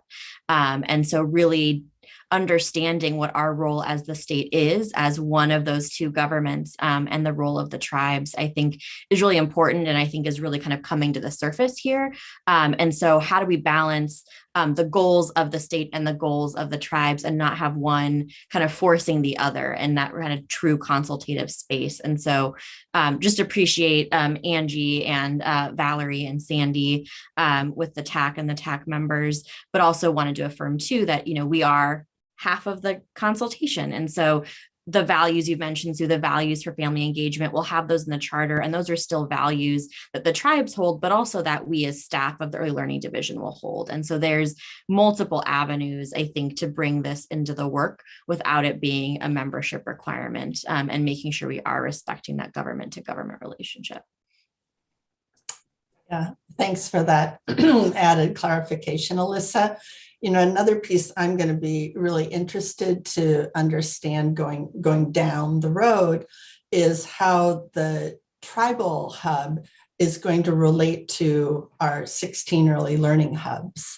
Mm-hmm. And I know it's separate, it's independent government body, but we also have a lot of hubs in this state that have a lot of experience and connections. And so hopefully that's going to be a part of the conversation as you all roll this forward. Certainly. Yeah, they need to be partners in whatever that means in this government to government world. Yeah. Okay. Any other questions from council members? It's exciting. We're glad to see this moving forward. And Valeria, thanks for your leadership in this. I know from Angie and Alyssa that you are definitely a critical component in making this happen. So thanks. Thank you for your time. Yeah. Okay, council, we are on time, thanks to Alyssa being willing to morph as usual. So we're going to take a half-hour break to relax and eat and do whatever. We'll be back at 12:20, leading off with Alyssa talking first about her agency update that she was supposed to do half an hour ago, and then also talking about DELC and the rollout of DELC. We will have Alyssa talking with us until about 1:15. And then at that point, we will move into our rulemaking role and talk about fire safety in childcare and future rulemaking coming up this spring. So anything else from people before we break? Just a great morning, really helpful. Really, I'm so glad we had all of those briefings. Thank you for organizing them. Yeah, that was really great. I agree. Thanks, Ann. I agree. I love being able to do it that way so we can have that exchange while sort of live streaming. Okay, we're on break and I'll see you all at 12:20. Thanks very much.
All right.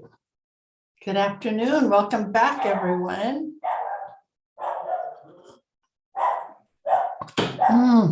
Your dog says hi too, Sue.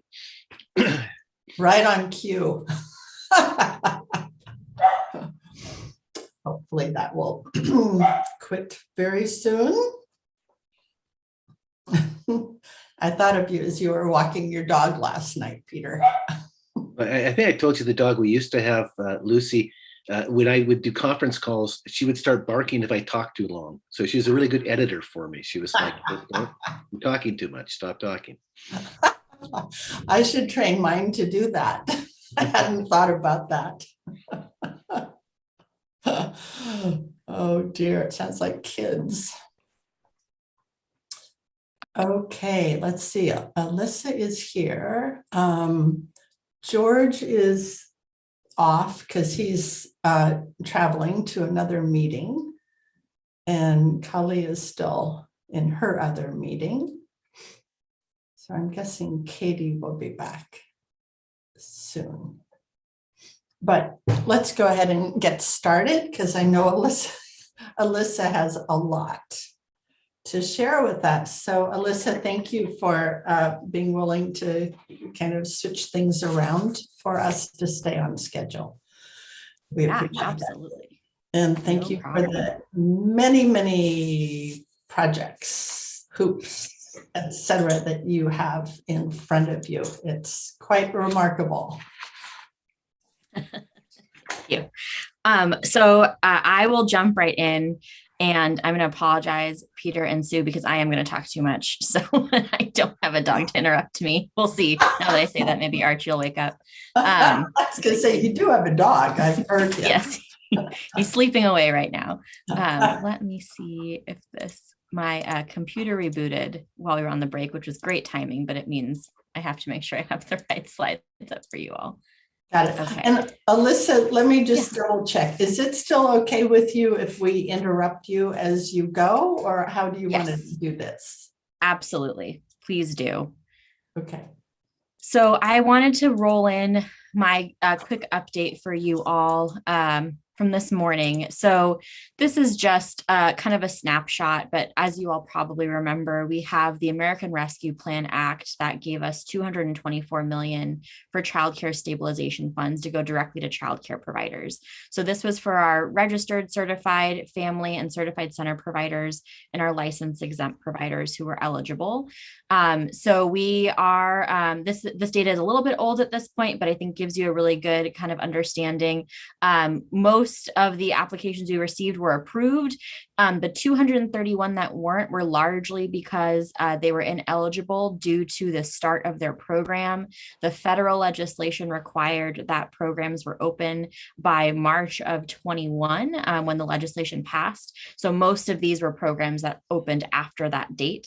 But we've been able to process a lot of applications quickly and move dollars out the door. We're also really excited to share that we've reached really high saturation levels across provider types. And so you'll see for registered and certified families, we reached 98% of eligible providers and 99% of our centers. We got to 82% of our eligible regulated subsidy providers, and just want to publicly appreciate ODHS for all of their work and making sure we could reach as many providers as possible through regulated subsidy. And this was a big lift across childcare resource and referral entities as well. We've also just want to make you aware of some changes that have taken effect recently. So the copay change that was required in House Bill 3073 took effect October 1st.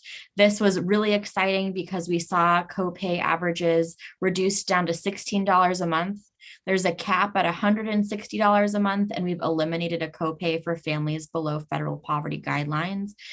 So we're really excited about that. We are leveraging several streams of one-time federal dollars to cover this revised copay structure through next biennium 23-25. So this is something we'll have to continue to revisit if we want to continue it at this level, but we are leveraging those federal funds as long as we can. There is also, Yeah. Will you just remind us, what did a copay used to be before we had the ARPA funds to? I believe the average, it ranged. So it could go up to, if you had a large family, up to, I believe, 3,000 a month. That was in kind of the most extreme location options. If it was a large family, at the highest rate, up to 250% of federal poverty. And I know David's on, and if you have a clearer sense, David, you're welcome to jump in. I was trying to find my notes quickly to get the numbers correct, but I haven't wasn't that fast. Okay. I'll put them in the chat if I find it. Okay, thanks. Sorry, I just want to make the point for council that these numbers are unbelievably different from what the copay used to be. I mean, huge, huge change. Yeah, thanks, Sue. Yeah, it's really exciting. There was also a new rate structure that went into effect in January. So we go through a collective bargaining process with the unions on rates through employment-related daycare. The latest rate structure is an increase in rates, but because we know the cost of childcare continues to go up, this is 70% of the market rate. Our previous rate was 75. So we know that for certain types of care, for instance, infant toddler care, the cost went up by went up substantially. Families were only able to afford about 47% of the infant toddler care in their communities. So this works to correct that. And that went into effect January of this year. We've also made some changes on the licensing end. So I know you all have been paying really close attention to conditional enrollment and background checks. So just as a reminder, Senate Bill 757 allowed us to have this conditional enrollment process in place. It reduced conditional enrollment timelines from an average of 11 days pre-legislation to an average of 4 days post-legislation. Full enrollment in the Central Background Registry takes between 14 to 21 days if there are no kind of issues or delays on the part of the provider or state police with fingerprinting. And we're continuing to engage with state police to make sure they have the resources and supports necessary to handle processing these Central Background Registry requests. We've also put in place more flexible requirements. You all adopted rules last year to make it easier for childcare programs to bring on aides. And then our licensing specialists have been providing case-by-case support to our recorded programs to help them meet certified center requirements in an effort to gain access to ERDC. Recorded programs, for the most part, are not eligible for ERDC, and we know that our Boys and Girls Clubs or YMCAs are after-school programs. So there's so many families who would be eligible for those services, and so we're continuing to work with them to help as many programs as possible meet center requirements. This will be further supported through school age rulemaking that we'll talk about later. And this is a quick supply update. So wanted you all to kind of see a snapshot of what we know right now. So you'll see that generally speaking, we've mostly returned to pre-pandemic levels of service, the exception being our registered family providers. What this data snapshot doesn't tell us is how many of those providers are the same ones we had 2 years ago versus new providers. This also isn't displaying any information about childcare closures, which are obviously fairly frequent right now with the Omicron surge. But just wanted you to kind of see that we're mostly recovered aside from registered family childcare homes. Our home-based care is really critical. These are the providers that offer the most flexible hours, after hour and overnight care. They're also where most of our culturally responsive programs reside, are providers who speak languages other than English and can provide that culturally relevant care. So it's really critical that we are looking at how to support our home-based providers as we continue to return from the pandemic. So Alyssa, just go back to that slide if you would. This is a way better picture than we had a year ago, right? Because weren't like 50% of them gone or temporarily? Yes, it's definitely improved. What's a little bit tricky about a year ago is for a good portion of the pandemic, we had the emergency childcare structure. And so programs technically were closed, had to apply to be an emergency childcare provider. And we do know a subset of providers did not reopen and chose not to be an emergency childcare provider, but many did. But yes, I think it's really encouraging to see that we're really close. Certified family, we've exceeded. Again, I think the challenge is we don't know if a third of these providers entered the childcare field last year, or if this is really showing that most of our providers were able to kind of hang on through the pandemic. And so that's, I think that's a level of data that we're still working on, and would be happy to follow up with. Okay, I'm going to take Angie's question, and then I don't know if you or David has an answer to Peter's question about how many kids are being served. But Angie. Thank you. Thank you. My question actually is related to what Peter put in the chat box. So this slide shows us how many providers we have, but it doesn't show us how many slots we have. Yes. So it could be true that even though our number of providers have rebounded, that some of those providers where they have cut slots because they're trying to maintain smaller group sizes, that there could still be a significant gap in the pre-pandemic slots and the slots we have today. Thank you. Yes. Yeah, good distinction, Angie. And Alyssa or David, I don't know if either of you can respond to that.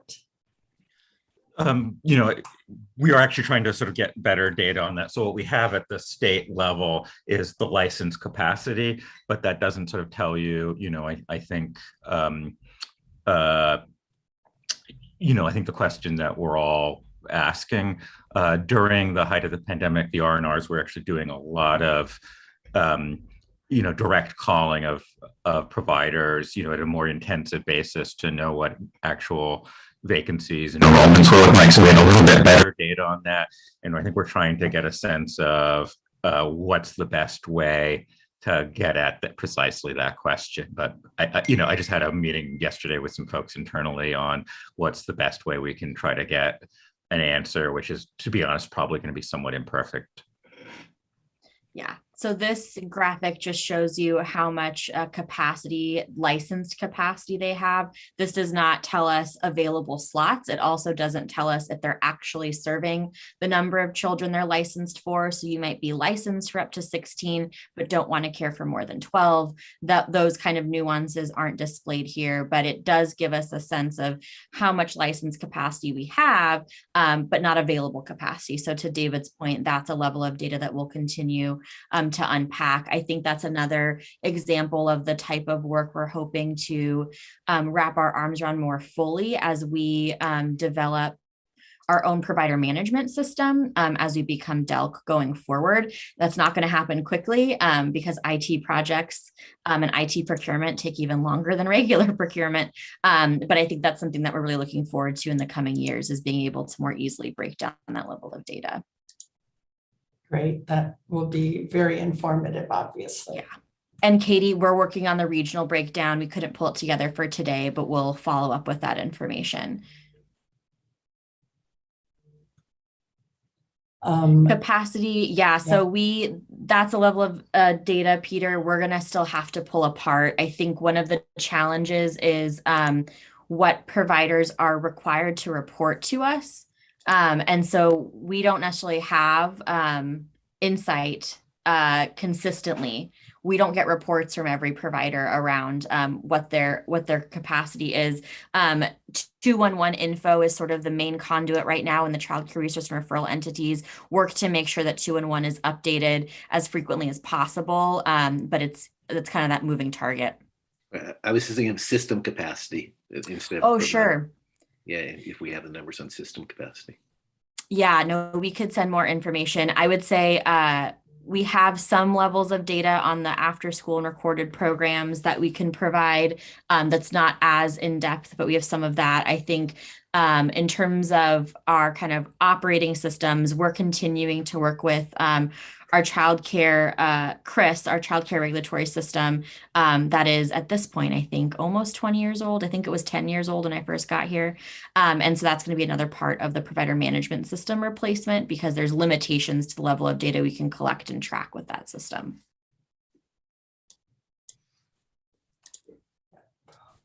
Okay, any other questions of Alyssa on kind of this childcare update? Okay, thanks, Alyssa. Yeah. Data I will wanted be to a just big topic. Yeah. Yes, lots more to come. I wanted to just share with you as the February legislative session starts next week, just what bills we can expect to impact the early learning and education sector that we know of so far. The first is House Bill 4005 that the House Early Childhood Committee is putting forward. It includes technical fixes to the Early Learning Division and DELC, including pushing the DELC agency stand-up date to July 1 of 23 instead of January 1 of 23. This is to allow us, additional time if hiring takes more time than planned, if procurement falls behind. And there's also some challenges with trying to start an agency up mid-biennium that this would help resolve. There's some additional and clarifying authority regarding rulemaking, as well as the transfer of the ERDC background check process to the Central Background Registry in the Office of Child Care. This is really critical, of course, if we're going to take over the employment-related daycare program, that we can make sure we can conduct background checks for the subject individuals in those programs, and also increases ERDC provider reimbursement rates to 90% of the market rate. House Bill 4033, as Valeria mentioned, revised the Tribal Early Learning Hub statutes relating to the Tribal Advisory Committee. Senate Bill 1547 gives the Office of Child Care and Central Background Registry authority over recorded programs. This was Senate Bill 50 last legislative session. It did not make it through to passage, but would require that recorded programs are enrolled in the Central Background Registry. This was a result of a Secretary of State audit that was conducted in 2020 that found that there was no consistent requirement for what those background checks included, or a requirement for the frequency with which background checks needed to be conducted, and a recommendation to move those over. And then House Bill 4032, this is a bill that Representative Power really took the lead on as the chair of the House Early Childhood Committee to address children with disabilities in childcare. It would require the Early Learning Division to inform families of their rights and the resources available to them to support their families and their children. And it requires that childcare providers receive training on the rights of children experiencing disabilities. There are also several budget requests. So this is a kind of unusually busy short session for us. But last session in 21, the legislature unscheduled $38 million for program expansion. So they held it back. We have to go back in the next couple of weeks and sort of make a case to receive the rest of those funds across Preschool Promise, Oregon Pre-Kindergarten, including Early Head Start, and Healthy Families Oregon.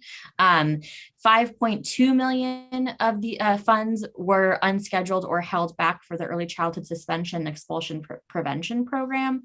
Again, we'll be returning to share more about the model of this program, as well as the availability for workforce across the state to be able to support the implementation of this program.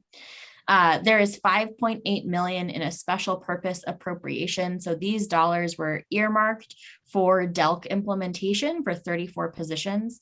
And I'll get more into those in depth in a minute. And then we're also requesting $4.3 million on top of that for an additional 40 positions that we've identified to support the agency. And I think that's all I have before I get into DELC. Are there any questions about that? Excuse me. I saw in the news today that the governor has a $100 million request in for childcare. Are you responsible for trying to move that forward, Alyssa, or is that the? Yeah, so yes, that is sort of a complement to the 4005, the roadmap bill. So some of that includes the provider reimbursement rates. So we would still have to enter the collective bargaining process, but we and ODHS would be responsible for distributing those dollars through our normal regulated subsidy process.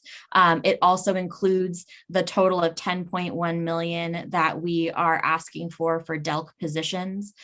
And then there are some resources for CCR&Rs, as well as other partners that would not go through us. The CCR&R funds would come through us so that we could update grant agreements, but largely the remaining funds would go through external partners who do not have to participate in the state procurement process in order to move those funds more quickly. Gotcha. Thanks. And those funds would be targeted on what, Alyssa? That would be They going would be to targeted, outside? yeah, they'd be targeted for supply building, so helping communities stand up more childcare facilities and expand programming in their communities, as well as potential wage enhancements for providers. Interesting. So if you show the budget slide again that you had, are the first three bullets already kind of unscheduled or set aside for us? So it's really the 4.3 that's new. Is that correct? Yes. Great question. Yes. So those dollars have been identified, set aside. We just have to go back and be given them. And so 4.3 is the only new funding request. Okay, so set aside means it's not in whatever the mega package is that the legislature has to spend or play with, because they've already been designated for us? Yep, that's correct. Okay. Okay, but those all go through Ways and Means? All goes through Ways and Means, yes. Okay. Okie doke. It'll be a busy 5 weeks. It'll be very busy. Happy to send you all. We're kind of, Troy and I are working right now on getting all of these presentations scheduled. So we're happy to make sure you all know when we'll be providing more information and testifying on each of these before the Ways and Means Education Subcommittee. That would be great. And if Troy could send us also who's on that subcommittee, the legislators, that would be helpful as well. Absolutely. Okay, thanks. Okay. All right. I will keep us rolling. So just wanted to ground us in some goals. As we went through the process of designing the Department of Early Learning and Care, we really held 4 goals kind of at the core of our work. And so the first was that we didn't want to see a disruption of services to providers and families or a reduction in access to these services, with ultimate goals of seeing increased access and improved operations for providers and families going forward. This is sort of a high-level timeline of how we're thinking of this work. So we conducted a current state analysis of the employment-related daycare program with ODHS, as well as the Early Learning Division, and looked at some other states' approaches to really help inform this process in the analyze phase.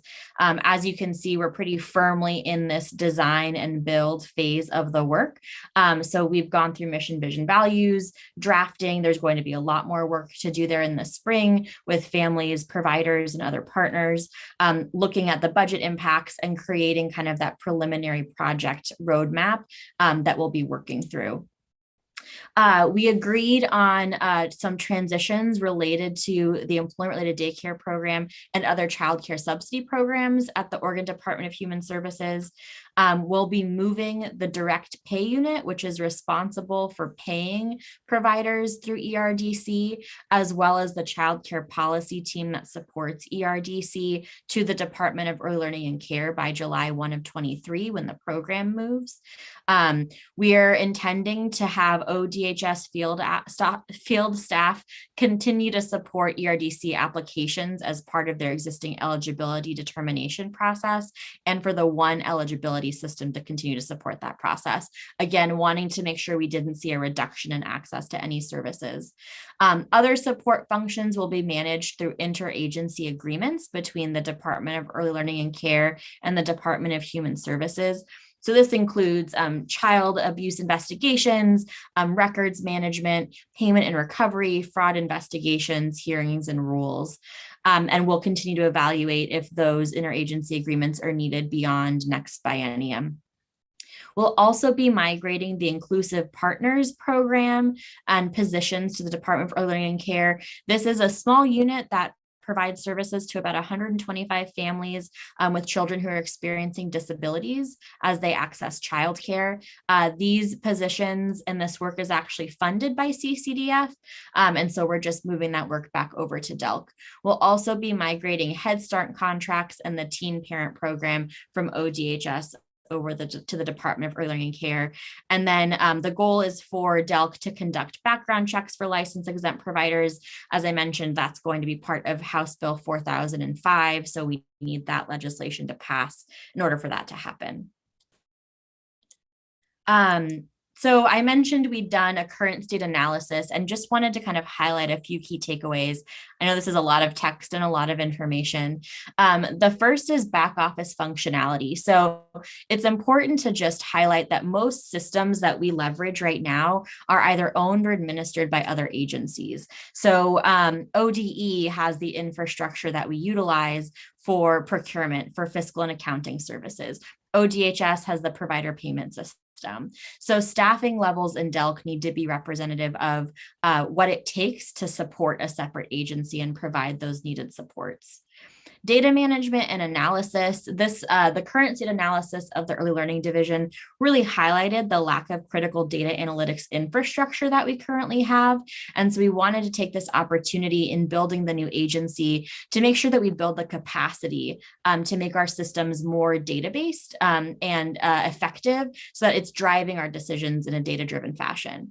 It's also an opportunity to centralize some functions where we found some redundancies across different teams. Information technology, we don't currently have an IT organization of our own. That's an area where we've been depending on ODE for their infrastructure. Our Chief Information Officer, Jared Chalk, joined us in September, and he's already started building a really great IT team, but we've identified some additional supports and functions that would be needed to support DELC going forward. Organization structure. So we found that right now our structure can be a bit siloed, and we've found some of those duplicated capabilities across different teams, as well as the fact that many of our functions and programs have been historically underfunded. So wanted to try to scale and improve efficiency and make sure that we have the capacity to do this work well going forward. And then finally, access and inclusion, really wanting to make sure that diversity, equity, and inclusion is at the center of this work and is able to also promote that tribal and government to government sovereign relationship that we are working to support going forward with the 9 federally recognized tribes within Oregon's borders. So all of this leads us to kind of the vision of the agency. So there are 25 ERDC related positions that will be moving to DELC next biennium. So by July 1 of 2023. There are 34 positions that I mentioned we requested in the special purpose appropriation. 12 of those are limited duration positions that we're requesting to have permanently. In addition to that, we've found 40 new positions that we think are really needed to provide critical services to families and children that align with the goals set forth by House Bill 3073. And there are 5 positions that will transfer from ODE to support those back office functions like procurement and accounting listed above. So in total, we're creating 8 new functions: human resources, accounting, procurement, data and analytics, information technology, budget, facilities and real estate, and strategic projects. So there's a link here. Sue, I'm happy to go back if you'd like. I wasn't going to walk you all through the org chart because it's large, but I'm happy to. But there's a link to it here so you all can kind of explore and zoom in as you'd like. Right. Yeah. So if you go back a slide, if you would, Alyssa. So council, just as we look at this, it just is one kind of perspective, I guess, on what this stand-up of a new agency entails. And the last bullet on there, the 8 new functions, I mean, that's just huge to think of putting those new functions and opportunities in DELC. So, and we all have heard constantly about the workforce challenges that are in the world these days. So it just gives you a sense of what the magnitude of this next year and a half, 2 years is for us and for Alyssa and her staff and our partners. I mean, this is huge. And we need these positions now. I think as we look at the special session coming up, one of the pieces of information that we'll want to share with legislators is, we can't wait to get these positions if we're going to have DELC up and running in July of 23. We need to have the infrastructure. Every agency director talked about that this morning. And this is the infrastructure that Alyssa is trying to build. Mhm. So, Thanks, Sue. yeah. And I would say too, what we learned, we had to give a fiscal impact statement for House Bill 3073 back in June before the legislation was passed. And so that was sort of our best guess before we'd done our current state analysis, before we'd completed the ERDC current state analysis of what it would take to stand up the agency. And I think, as I mentioned, the analysis really showed some additional gaps that we didn't account for when we did our initial fiscal impact statement that generated the 5.8 million in the special purpose appropriation. And so this is really a result of doing some investigations, like could we share services with ODE, like HR, like procurement, like accounting, and through this process really determined that our work looks so different than the work of ODE, and we really need to build systems and hire staff that understand the work of the Department of Early Learning and Care and are able to dedicate capacity and support to make sure that we are supported to be successful. And I think that's underscored by the 5 positions we're getting from ODE. So as context, they received about $7 million in indirect from CCDF last biennium. And I think it's just a really good highlight that these investments probably should have happened once we moved into ODE. They really should have been spread out over several biennia. But as we look to kind of launch on our own, we need a lot more support than ODE's been able to provide us, because they've been drowning in new work like Student Success Act. They've had to take on a lot with federal dollars as well, like ESSER. And so it's really just critical that we have dedicated staff and a dedicated system that's only going to be focused on DELC. Right. Katie, yeah, it's remarkable. There are only 5 positions coming over from ODE when they've been providing all of our back office functions. So that tells you a lot. Sorry, is Katie? I was gonna say, Katie, I think this slide will answer your question, but if it doesn't, let me know. That's what I was looking for. Thank you, Alyssa. Okay. Yeah. So of the 40, it breaks down across the 5 major teams in the agency. So 6 in the Chief of Programs unit. These are actually primarily ERDC related positions. 5 of them are dedicated to ERDC because ODHS has been able to leverage other funds to create administratively created positions, meaning they don't actually have the position authority, but they've been able to create positions. So while there's only 4 positions moving over on the child care policy team, there's actually additional folks that have been supporting it. There are 5 additional folks. And so this is making sure that we get those positions actually funded, have the authority for them, so that we don't see a reduction in providing those services to our ERDC regulated subsidy providers. The other position is to support the coordinated enrollment work of the agency, since that's really critical as we continue to expand access to programming. Our Chief of Staff unit, these positions are focused primarily in 2 areas.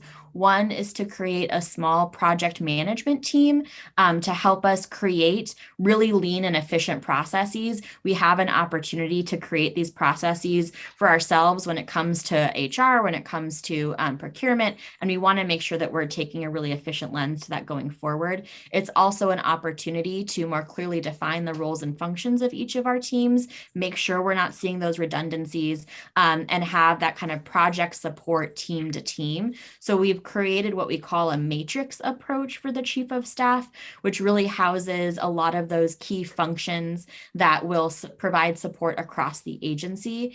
This is also where you'll see the creation of an Office of Tribal Affairs, including a tribal education director for the agency.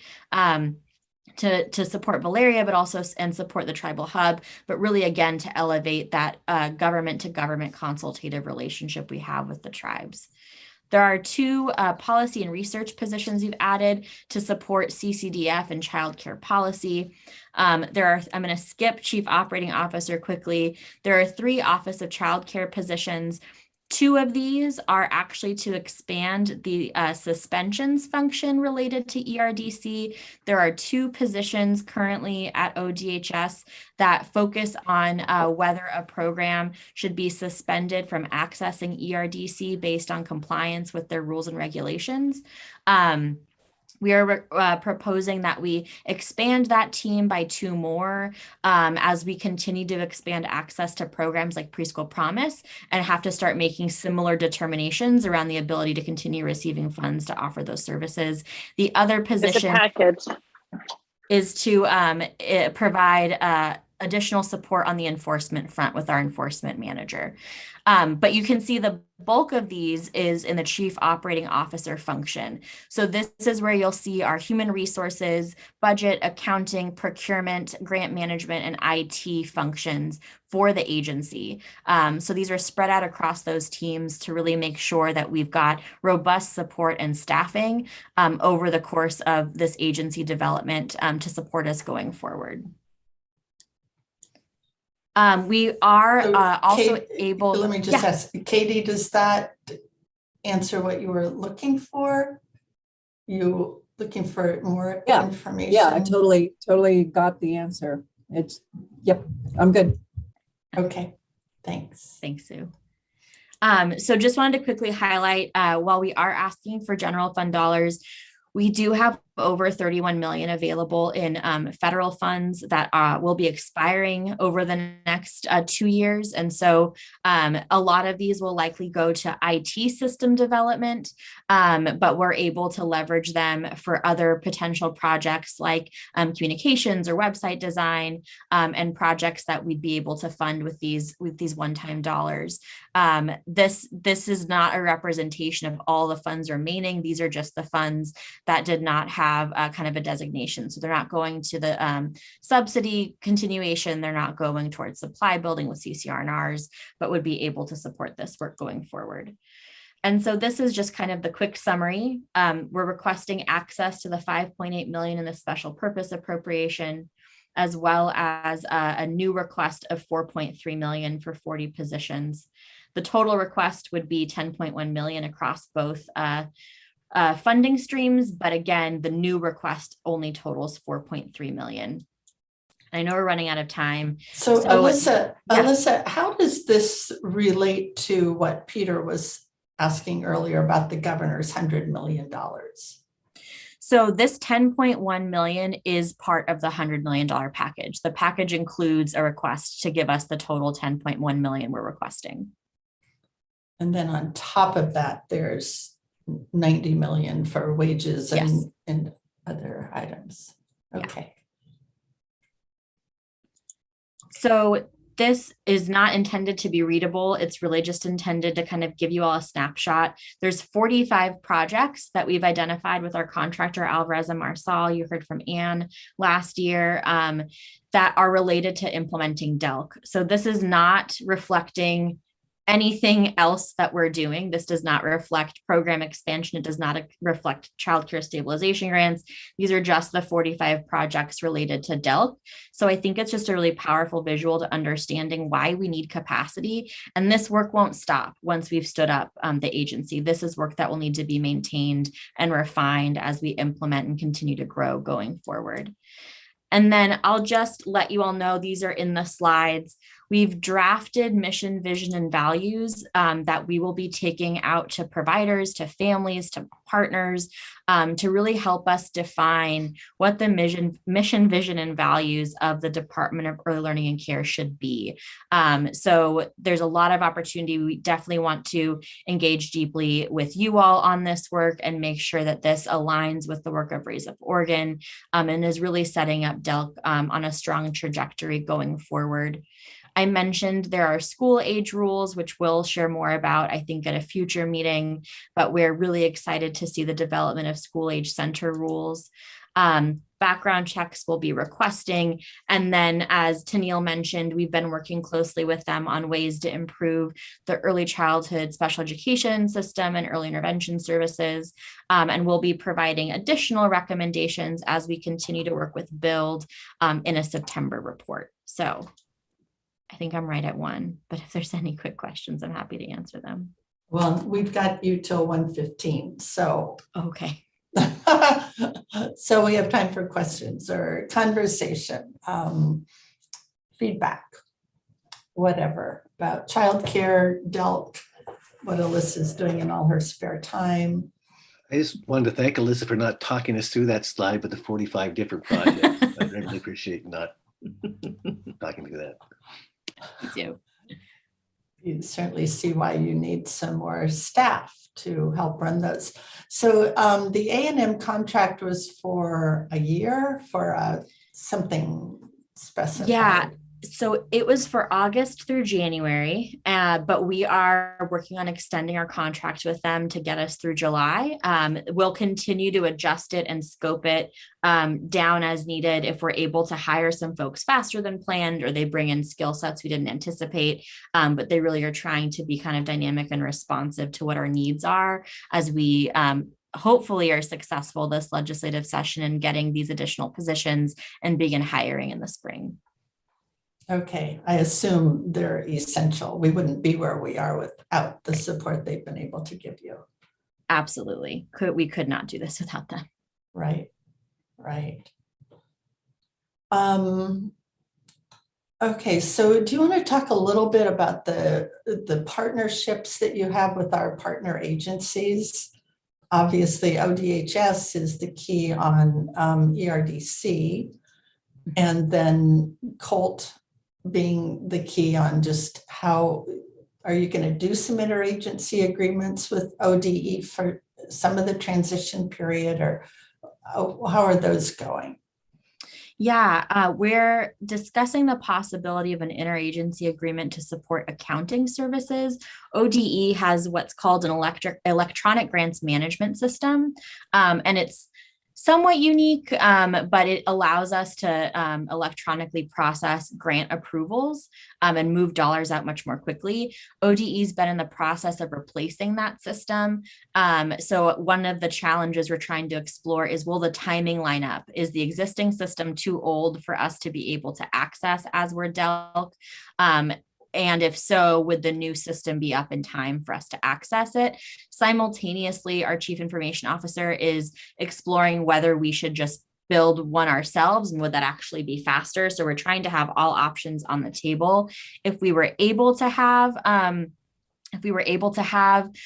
interagency agreement and access those services, that could reduce the number of accountants that we've requested. We included 3 limited duration accountants that we would bring on right before the end of the biennium to kind of get ready, because if we don't have access to a system like this, we're going to be processing thousands of paper checks. And so our goal is to avoid that if we can. The question is, will technology let us? Got it. Oh, well, we appreciate the partnerships that we do have, which are great. Absolutely. Any other questions of Alyssa? Can I ask a question? And I was a little late, so I didn't hear the whole presentation, Alyssa, though I have heard you provide different variants of it. I'm really curious if you could speak a little to the theory of action behind how you developed what was needed for the DELC. Yeah, absolutely. So there were a couple of phases to the work. So the current state assessment for the early learning division included interviews with, I believe, about 28 staff, as well as staff within the Department of Human Services, kind of understanding what work we do, what reflections staff have, what kind of improvements they would like to see. Some of those brought forward perspectives and kind of frustrations they've heard from our partners as they, whether that's around procurement, grants, access to funding. And that was sort of the baseline. We also looked at other states. I believe we looked at California, Colorado, and Georgia to see what their kind of early learning agency equivalent looked like, what processes they'd followed, what their staffing structure looked like, what functions they have, what funding they have, to kind of do a little bit of a comparison check to see if we're on the right track for scale and capacity. I think the other piece, we heard pretty loud and clear from the legislature that they wanted us to build a structure that could easily be scaled so that if Build Back Better or universal preschool or childcare assistance pass, we'd be able to quickly bring on additional staff within an existing structure to provide those services and not have to kind of reinvent the wheel. So those are kind of the driving forces. I think the other piece is we've really looked at how we can bring some of our core values to the work, going back to making sure we don't see a disruption in services with an ultimate goal of increasing access to services. And so that informed some of our choices around what functions we bring in-house to DELC, what functions we contract with ODHS for, and the timing of moving positions. Thank you, Alyssa. And I want to acknowledge your thoughtfulness and intentionality in the design. I guess the one follow-up question I have is how has the equity piece been sort of integrated into your design?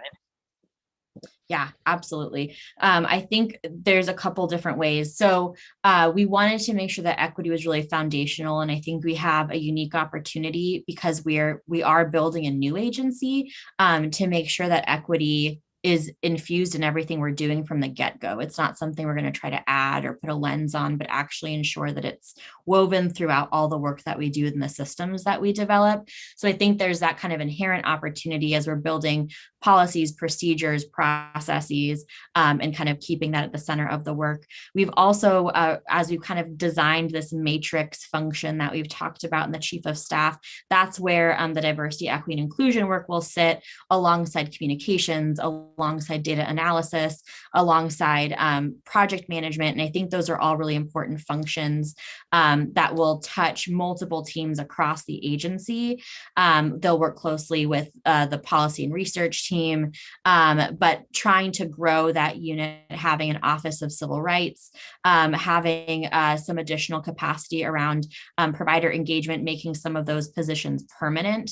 I think this is an area where I'm hopeful that we can see continued growth potentially when we come back to the legislature in 2023 to expand that team further, but really working closely with our equity director on how we can be operationalizing equity in a more intentional way. And I think the last piece would be, we did very initial drafts of the mission, vision, value work, but I think there's a really big opportunity to engage in a robust process and hear from providers and hear from families and hear from partners what they expect from us, what they want to see from us, and have that really drive some of those processes, the structures and systems that we'll be procuring and building, the policies that we're developing, but also the people we're hiring as we think about kind of what are those values that we want to see in staff that align with the values of the agency. Wonderful, thank you. I guess if I can just ask one or say one more thing, please let us know how, as a council, we can support you in this audacious undertaking. I think everyone is excited and it's big.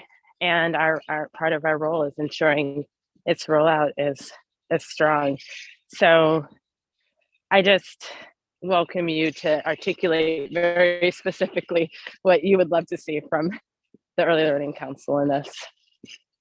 Yeah, thank you, Kali. Absolutely. I think to me, what feels like a really big kind of make or break milestone in some respects is what happens as a result of the short session. If we don't get most of these positions, there's obviously consequences, and we'll have to kind of do a reassessment of what we can achieve. I think if we're fairly successful in getting this level of support, it'll be a lot clearer to figure out where the council can kind of take a larger role in keeping this going forward. Want to acknowledge the comment. Yeah, thanks, Kali. Want to acknowledge the comment we received in the YouTube chat, because we do have Remy monitoring that. Definitely an opportunity to think about accountability, bias training, anti-racist training for all of our staff, whether that's licensing staff, whether that's our program staff.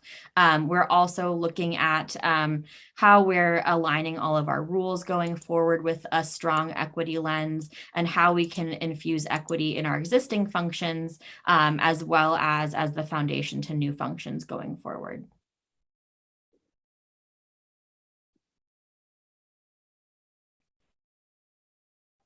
You're on mute, Sue. Thank you. Peter, do you have a comment, or were you just telling me? I was going to ask Alyssa, how does Raise Up Oregon play within the mission values?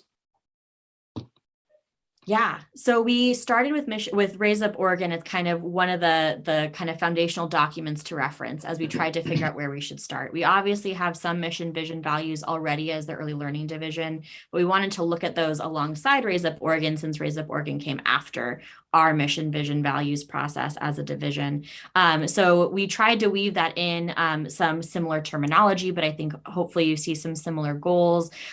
We engaged a lot with staff, both within the Early Learning Division and Department of Human Services, to see if they felt like the work they do was reflected, the goals they hold are reflected. And I'm really excited to see like what parents and providers think and want to see, and I could see a lot of transformation. I think an area that really could be interesting is, as we hear that, what does that mean for Raise Up Oregon? What does that mean for the council when we hear that voice directly? Please record your message.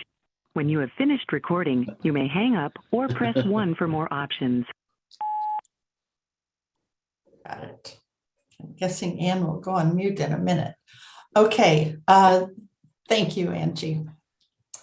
So we are going to move now to our public testimony, but before we have the public testimony, council members, you know that we've had a lot of feedback on the draft temporary rules for fire safety in family care facilities, which was distributed to all of us this morning, and is on our website, as I understand it. So it's obviously public information. And I've asked Alyssa if she and her staff would respond to some of that. And I just would like to have some clarification around these rules and a potential amendment to them based on the public input. And then Anna and Tony, we will be delighted to listen to your testimony. So Alyssa, do you want to give us sort of a framing of this? Yeah, happy to. And I know Alicia is on with me as well. We'll kind of dig into the rules after we hear from Anna and Tony, but just for framing and as context. So the Department of Consumer and Business Services Building Code Structures Board adopted rules in April of 21 that required automatic sprinklers in registered and certified family homes if you're a new provider. So if you are either moving and want to open a childcare facility in your new home, if you're looking at expanding, if you're opening a childcare program for the first time, you would have to have an automatic sprinkler system installed. If you're an existing provider, this rule did not apply to you. We were notified of this and made aware of it through providers in June of 21. And since then have been working with the governor's office and Department of Consumer Business Services. I think we all actually came to you potentially at that June council meeting or maybe later in the summer to work on an alternative pathway. So the challenge is that DCBS actually has this sprinkler requirement. We do not within the Early Learning Division and the Early Learning Council. You all obviously did not promulgate any rules requiring that. But we wanted to see where the Department of Consumer and Business Services could find an alternative and what additional supports the Early Learning Division and Office of Child Care could provide to support that alternative pathway. So this morning at I think about 10:30, the Building Code Structures Board adopted temporary rule language that will allow a provider to not have to install a sprinkler system if the provider is offering care on basically the first level of the home, the main level. And if they are able to have exits that an exit that does not go within 3 feet of a kitchen appliance, a permanent kitchen appliance like a stove, or through a locked room. So that passed this morning, and we will be bringing forward to you all rules that Department of Consumer and Business Services, as well as the Oregon State Fire Marshal, would like to see passed to complement that, since they consider sprinklers what they call the gold standard of fire safety and life safety in childcare based on the International Residential Building Code. Sue, is there anything else that would be helpful? Oh, you're still muted. If you would just address, Alyssa, the amendment that your staff is going to propose for the council so that both Anna and Tony, yeah, absolutely. know what we're going to be discussing. Yes, so we received lots of testimony and just want to appreciate folks for taking the time to do that. I know it's not quick, it's not easy, and so just want to appreciate you all for doing that. And one of the big concerns we heard is around the requirement to conduct one of the monthly fire drills during nap time, concerns about impacts on child development, feasibility. And so while it is will still be requiring that drills are conducted at different times of the day, and napping would obviously be one that we would recommend, there will not be an explicit requirement that one of the 12 drills in a year be conducted during nap time. That will be part of the permanent rulemaking advisory committee process that we'll start engaging in the spring, and Alicia and I will dig into in more depth, but that is something we wanted to make sure you all were aware of as a result of the testimony we received last night and into this morning. Okay, thanks, Alyssa, for just getting that out there. And now we would welcome testimony we'll start with Anna, since we heard from her first. Welcome, Anna. Good to see you again. And thanks for joining us. Yes, hello. Okay, good afternoon, council members. So before I give testimony on the issues at hand, I first have to address the extremely chaotic and unprofessional way that testimony for these temporary rules was gathered by the Early Learning Division. They began showing these slides in committees last week on Thursday. So there was really no reason for them to wait until 6 p.m. on Monday evening to share them with providers. They were also only shared via a Facebook post. So limited amounts of people saw the information when normally that would have gone out in an email to everyone when it's such an important issue to give people the opportunity to submit testimony. Giving us an original deadline of 16 hours to respond to a 40-page document when you're aware that we work long, exhausting 12-hour days was the biggest slap in the face possible. To say I was disappointed in the way that this was handled would be a massive understatement. This was obviously a deliberate tactic to ensure that as few providers could give input as possible. Well, unfortunately, we will not be silenced. 24 of us did submit testimony, and I'm happy to be here today to speak on behalf of so many providers who could not be at this meeting to speak for themselves. I don't think it's any secret that Oregon has a massive shortage of childcare supply for families, especially when it comes to infants and toddlers.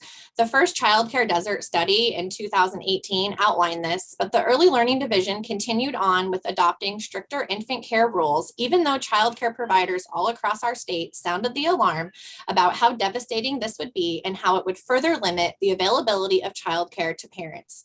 Early Learning Division and the Early Learning Council went ahead and passed those rules anyway. After a year of dealing with COVID and seeing close to 30% of childcare programs close, the second childcare desert study came out that was conducted just before the pandemic began, showing that the issue was significantly worse. That was before we lost programs to COVID. I know you presented data earlier stating that they have recovered.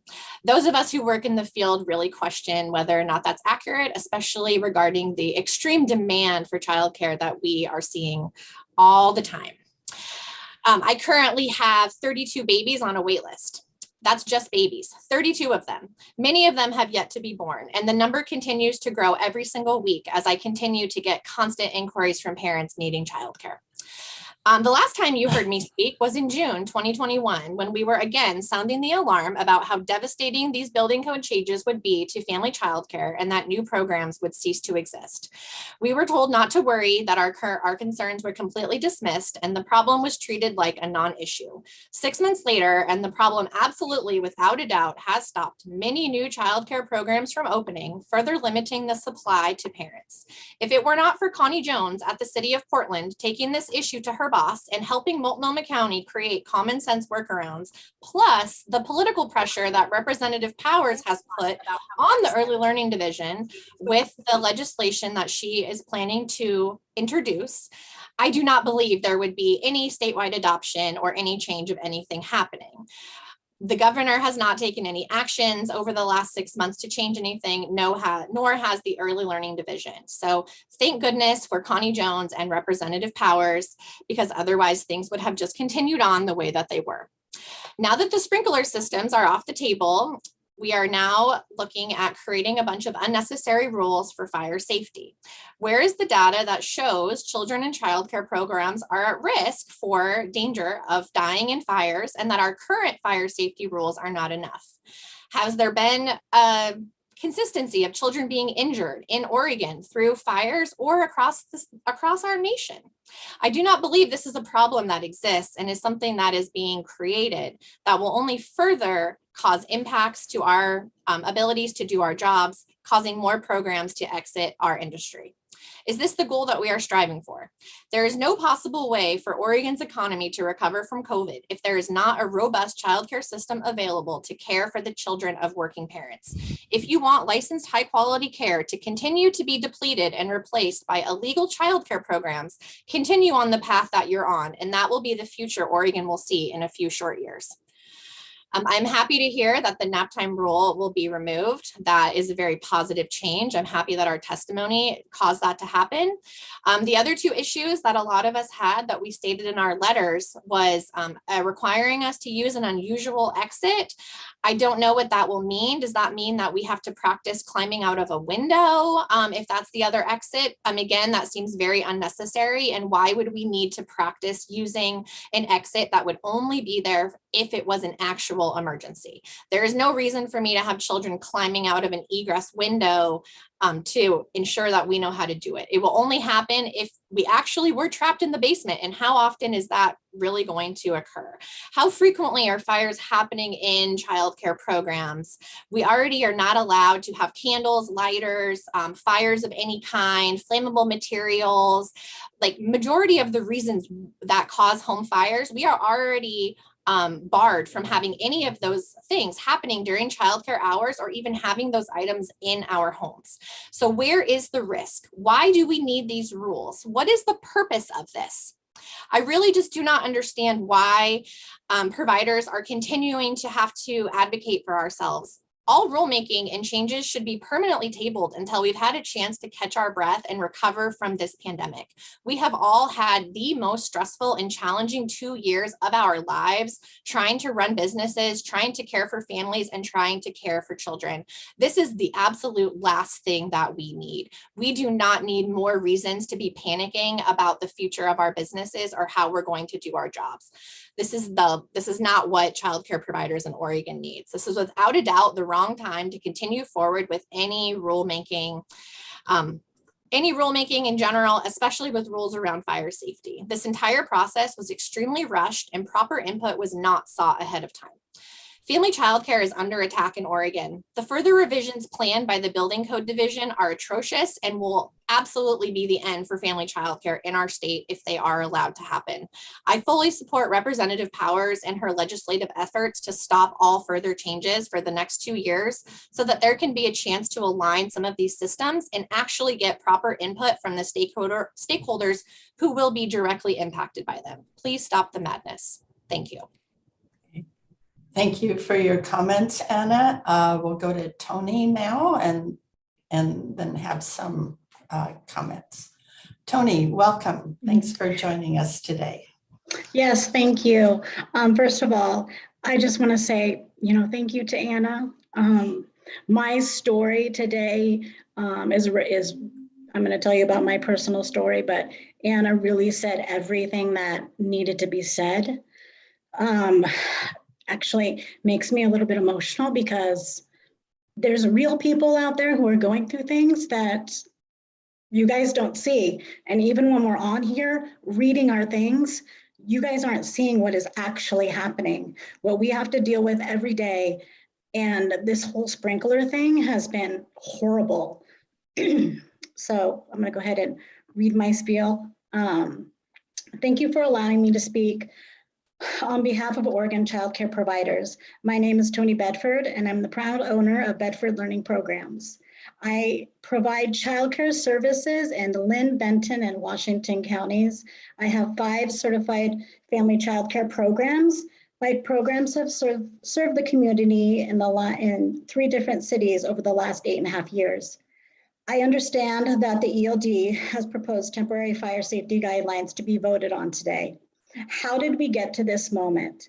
I would like to tell my story, which is not just my story, but represents the hardship providers are going through because of an injustice that happened on April 1st, 2021. In June of last year, I was informed by the City of Albany that I had to install sprinklers in order to move my childcare program that I have had for 3 years to a new home. At this point, nobody knew the rule. My certifier didn't know what the rule was. The Office of Child Care couldn't tell me. The ELD didn't know anything about it. And certainly my union did not know anything about it. I was actually the first person to bring this to everybody's attention. And what I did not know at the time was the nightmare I would be facing. How would it even be possible that a rule with such drastic consequences be passed without building codes informing anyone? No notice went out to anyone, and why?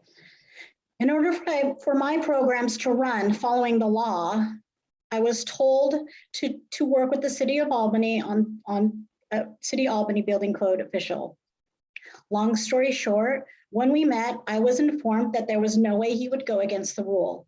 I asked him what I could do as an alternative method, and he said there was nothing I could do because a sprinkler was safe and there was nothing that could be more safe. He told me his position at the city level meant he had the final decision and he would uphold the rule. Later, I obtained a documentation that actually this individual who represented the building codes in the first place to pass the rule without public opinion. The rule was passed behind everyone's back, and a year later, we are still fighting this. So at this point, I pretty much knew that because this person supported this with the building codes and passed it without any knowledge of anybody to give testimony for, that it was basically a battle I wasn't going to be able to fight. The ELD fire safety rules being passed today remind me of the bulletin that was sent out in July. Everyone thought it was going to be great that this alternative methods came out, but guess what? It only strengthened the building code's official position to enforce the rule to require sprinklers. I was told by the building code official again that he would not agree to the alternative methods that were in the bulletin for my programs. At that point, I hired an attorney. I took my plea to the city council. The stress to my families and staff during this time was horrible. My families went to another one of my homes that was grandfathered in until this mess was sorted out. I lost thousands of dollars because I had an empty home I could not fill with children. At the city council meeting, I was told the city would be happy to work with me once more on alternative methods.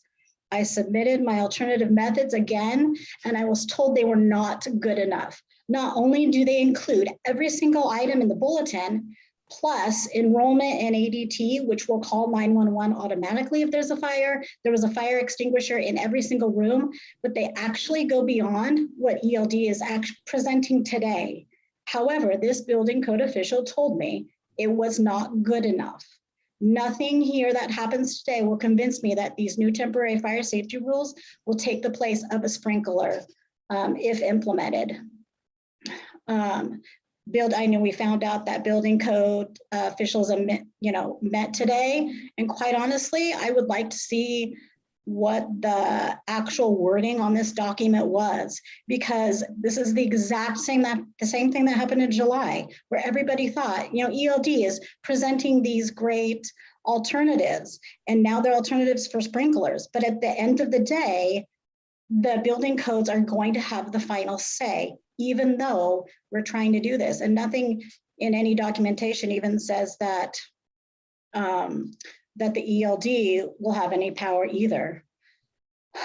My story is still not over. I'm still having to fight alternative methods to be an option for my programs and have the right to provide amazing care in the communities.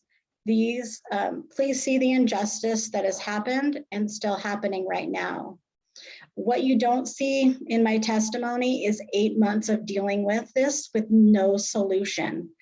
I had to hire an attorney just to get alternative methods passed. And guess what? At the end of the day, he didn't okay my alternative methods that were number one in a bulletin that go beyond anything the ELD is presenting even today.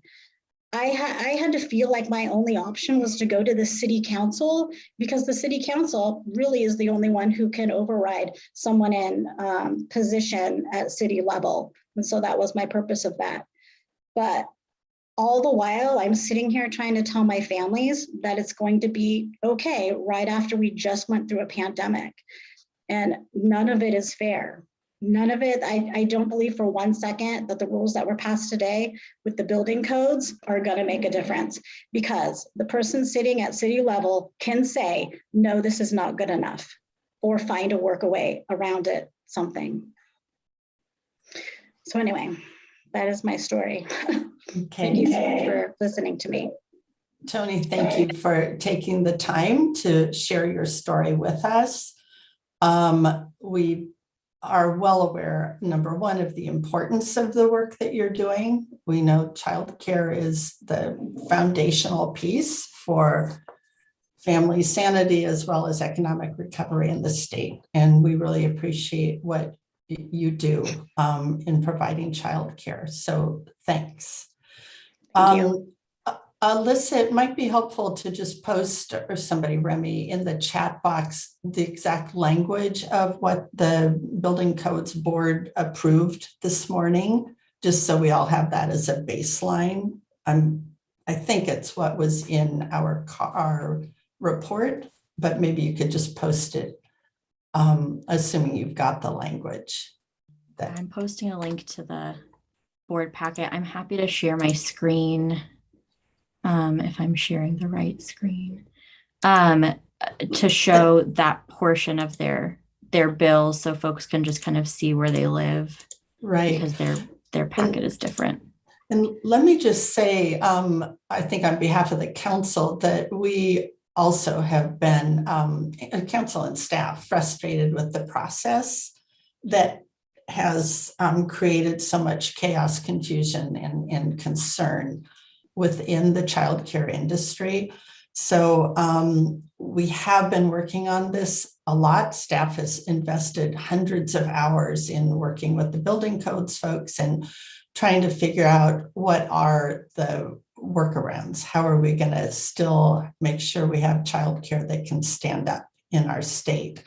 So it's been a long, arduous process. And I can hear your frustration, and I understand it, and Anna's frustration as well.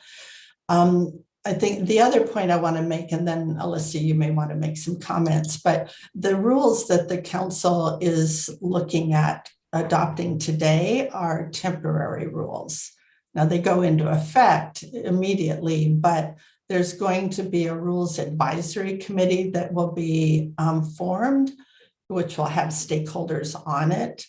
And that will be the committee that is going to look at what should the permanent rules be that will come to the council at our May meeting for adoption. So there's going to be lots of opportunity over the next 3 or 4 months for stakeholder childcare provider input into what should permanent rules include around fire safety. So this isn't the last opportunity, I guess, is what I'm trying to say. And Alyssa, I don't know if you want to make any other comments. No, I think I obviously can't speak for Department of Consumer and Business Services. What you'll see in the rule language, and I'm happy to pull my screen back up. I'm actually texting to see if DCBS can join this meeting. But I would say that your story, Tony, we heard a lot of those. We shared those with DCBS and the governor's office. And what we heard from DCBS is that their rule language would be what they call a non-discretionary option, because you were hearing exactly what you said. There was this authority to have an alternative, but building code officials wouldn't approve any alternative, even after that bulletin was released. And so what their new rules aim to do is to actually say, if you don't have a sprinkler system, it's these things, as opposed to just leaving it to the discretion of the local building official. So my hope is that we see changes. I'm going to send the building code director the link to this right now. And if he's able to join, he can speak to their rules much better than I can. I think the other piece would just be that, and I want to just acknowledge your comments as well around making information available. As Sue said, we will be conducting a formal rulemaking process for the permanent rules, which will include a rulemaking advisory committee, and that will have robust engagement going forward before the rules are adopted permanently. But we posted these materials on Friday after we sent out the notice last week. We did not post the Facebook reminder until late Monday, and totally acknowledge the position that put providers in, and it's something that we will strive to improve going forward. And again, we'll make sure that as we're actually adopting the permanent rules, there's very clear requirements for engagement, and we will make sure there is plenty of opportunity to hear from providers around how these temporary rules impact you all and any adjustments we can make going forward. Okay, thanks, Alyssa. So, council members, this ends the public testimony part of our meeting. So questions of Alyssa. Alyssa, I don't know if you and Alicia want to, do you have a slide presentation? How do you want to step through this? Yes, I do have slides, and it looks like Andrew Stolfi is going to try to join. So if he hops on, I will give him the floor, but happy to kind of start walking us through what we wanted to kind of present to you all. Let me just get the right slides. And And be sure pull that to up for you all. introduce Alicia to the council. Yes. So while I'm getting my slides, Alicia Gardner's joined me. Alicia, if you want to introduce yourself and your role, that would be great. Yeah, hi everybody. Thank you, Chair Miller and Council. My name is Alicia Gardner, and I am the Interim Field Operations Director for Office of Child Care. Welcome. Thanks for being with us, Alicia. And thanks for all of your work on this. I know you've spent many, many hours getting us to this point. I'm just making sure everybody has this link. So my apologies. I'm doing a couple of things at the same time. What a surprise. Okay. I see Alana has joined us. Hi, Alana. Hi, good afternoon. Thank you for jumping on with no notice to join. I think Anna and Tony have dropped off, but we are live streaming. Oh, Tony, you are still there. So Tony, if I miss anything, please jump in. We'd heard some concern about the kind of discretion of implementing the previous rules. And I was hoping you all could kind of walk through what the Building Code Structures Board adopted and how that won't have the same discretion, so that we don't see examples like Tony's where local jurisdictions did not approve alternatives. Sure, thanks, Alyssa. So I'm Alana Cox. I'm the administrator of the Building Codes Division. Building Code Structures Board met this morning. They're the code body that has authority over this code, and they approved an exception to the requirement to sprinkle, and it will be in the code. So it doesn't require any discretion to avail oneself of the exception. It applies if care is being provided on the level of exit discharge. So that means wherever the care is, you can get outside from there through a door. And as long as you're not passing within 3 feet of a cooking appliance or through a locked room, and you can take the locks off of doors if that's an issue for the locked room. And then has some coordination so that the building department knows that they're also going through licensing and that that's part of the record. So they approved that. We intend to adopt that in the next day or two as a temporary rule. But essentially, it doesn't require any kind of alternate method to avail oneself of the exception to sprinklers. It's just right there in the code. So it should lead to better consistency across the state. And hi, everyone. Hi, Alyssa. My name's, if I can jump in, I'm Andrew Stolfi. I'm the DCBS Director. Building Codes Division is within DCBS. Just want to say hi. I'm here as well. Thanks for the invite. And just to build on what Alana said, and your question, Alyssa, around discretion, it's to put it really simply, from someone who's not a building code expert per se, it is different. So the approach we've been talking about since April when it went into effect is kind of this general discretionary allowance that building officials have almost in every instance to allow alternative methods. And that's just, like I said, a discretionary power that a building official has, and they can or cannot exercise within their discretion to allow alternative ways of building any and every structure. That's very different from the rule which was just passed, which is an explicit exception. So it's not discretionary. It doesn't require a building official to agree with allowing it. It's just there and says, if those two things that Alana said, if those are in place, then sprinklers are not required. So just wanted to emphasize that and respond to the question. Thanks. Okay, thank you, Andrew. And thank you, Alana, both of you for jumping in and joining this meeting with no notice. We appreciate your availability very much. Can I ask a question? Yeah, just a real quick one, Tony, because we've got a bunch of agenda things still to do by 2 o'clock. Okay, the new guidelines or the new rule that was passed, does it have anything to do with how many children are in a home, 5 or fewer or not? Are there different rules for that? So no, it's certified and registered. So I believe that's up to 16. I would look to you all. So that was part of the discussion at the board. There was some confusion around that. But no, it's up to 16. Okay. Okay, thanks, Tony. Okay, council members, before Alana and Andrew leave, any questions of them? Yeah, Katie. So one of the things that I've heard from providers pretty regularly is the disconnect between regulations that come from the state and the local implementation. And this is just one. And so I guess it's a comment and a question of how to address getting this information out to the local jurisdictions to provide clarity, because a lot of these providers do spend a lot of time in a very awkward position of negotiating between state regulation and local interpretation.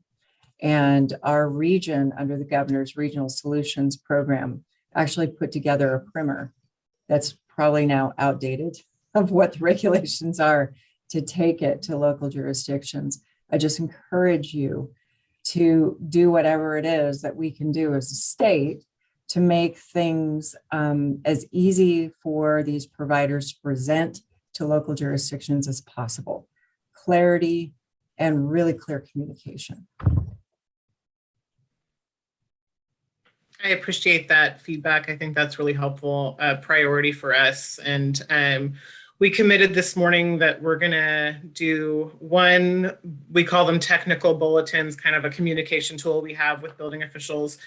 Immediately, that's just basic one pager. Here's what's happening. So if someone's coming in with one of these applications right now, they can avail themselves of this exception.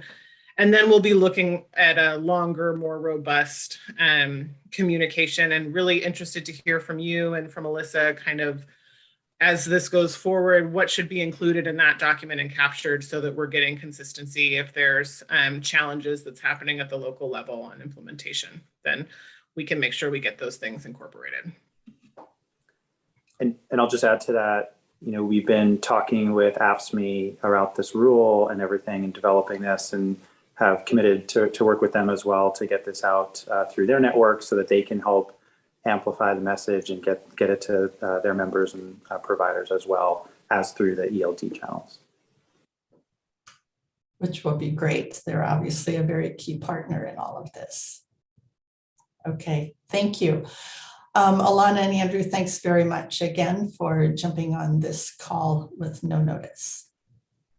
Good, glad to be here. Thanks for the invite. Okay, let's then move to Alyssa or Alicia, whoever's presenting information. And just a time check on this.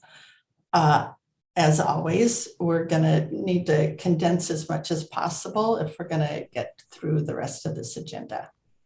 Thank you. Absolutely. We'll be super speedy. So I'm going to pull up our slides real quick. And what we really had wanted to do was walk you through the rule language that's included in your council action report.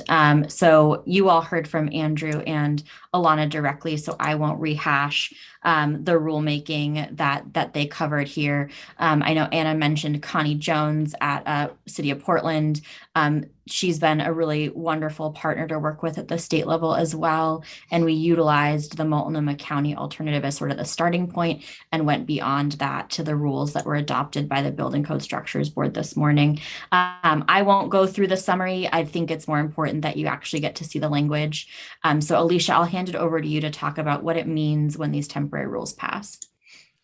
Thank you, Alyssa. So I wanted to just begin with the enforcement strategy that we're going to take while the temp rules are in place. We recognize that there was little notice that had to happen. We had to do a quick turnaround with this to come up with a solution for an alternative to sprinklers. So while the temporary rules are in effect, we are looking to take a TA approach with providers wherever we can. Our lens is really to support, teach, and help them come into compliance, giving them an opportunity to do so. So I wanted to make sure to call that out, that while temp rules are in effect, Office of Child Care and Early Learning Division will be doing a lot of work to educate and not necessarily fully enforce. The one caveat to that is we do have, we're required by statute to address the complaints that come in to us and make a full finding on those. But other than that, barring that, when licensors are going out and doing their inspections, our expectation is going to be that they are teaching providers about the rules and not necessarily fully enforcing them. Next slide, please. Okay, so one of our approaches here was really to align the rules between RF and CF. There were many places in our fire safety rules where they just didn't quite align. So that was one of the things that we focused on with this. So as you can see in these charts, we've got the current rules for each one and then the recommendations on the right-hand side.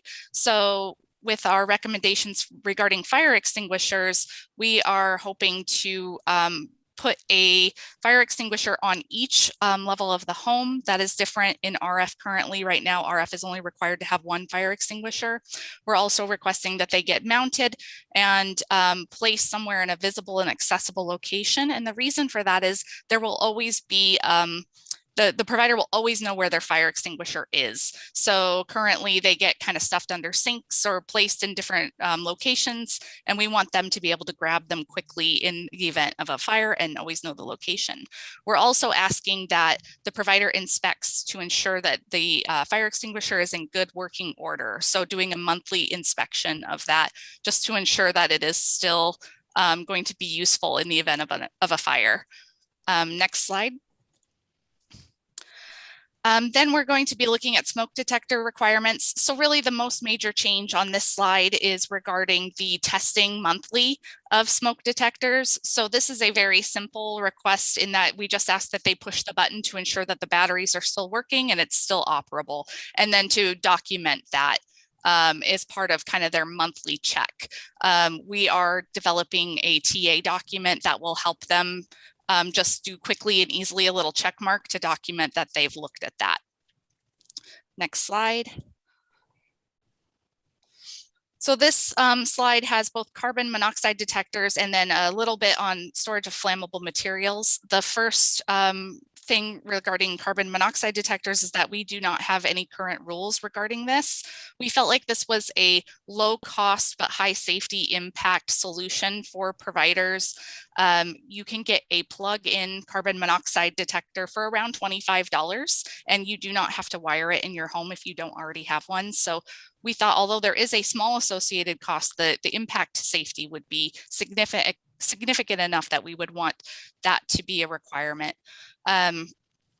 The other thing that we have put in for storage of flammable materials, we already had these rules, but we did add just one caveat that we want any flammable or combustible materials that are stored in the garage that are less than 1 gallon to be stored 4 feet away from any appliances out there in the garage that produce heat or flame. So just taking that one extra step to move those things away. Next slide, please. All right, so really the bulk of what we're asking and requiring would be around comprehensive fire drills. What we know kind of based in our research is that one of the most effective ways to get children out quickly in a fire is to have them practice, and to practice in all sorts of different ways, right? So different times of day while they're doing different things, you know, and really different exits. So we looked at that research, we looked at other states, we did this in coordination with the ECQA in coming up with kind of a robust drill system for providers to look at and follow. So the first step we did was we aligned CF and RF rule to practice 1 fire drill per month and 1 aspect of their emergency plan every other month. So as you can see, the RF and the CF rules were not quite aligned. So we're hoping that aligning this will make it much easier to follow and regulate. Next slide.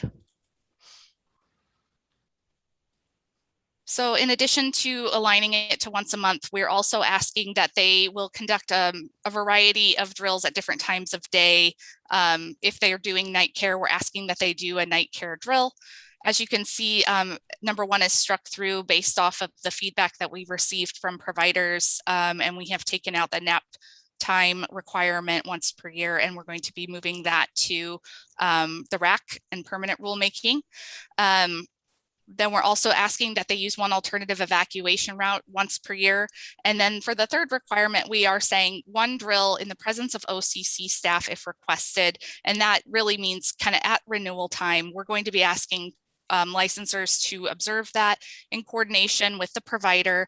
And the intent of that is to offer coaching opportunities, looking at if there's ways we can get children out faster, and keeping a lens on education. We do have a requirement that drills will be completed within 3 minutes.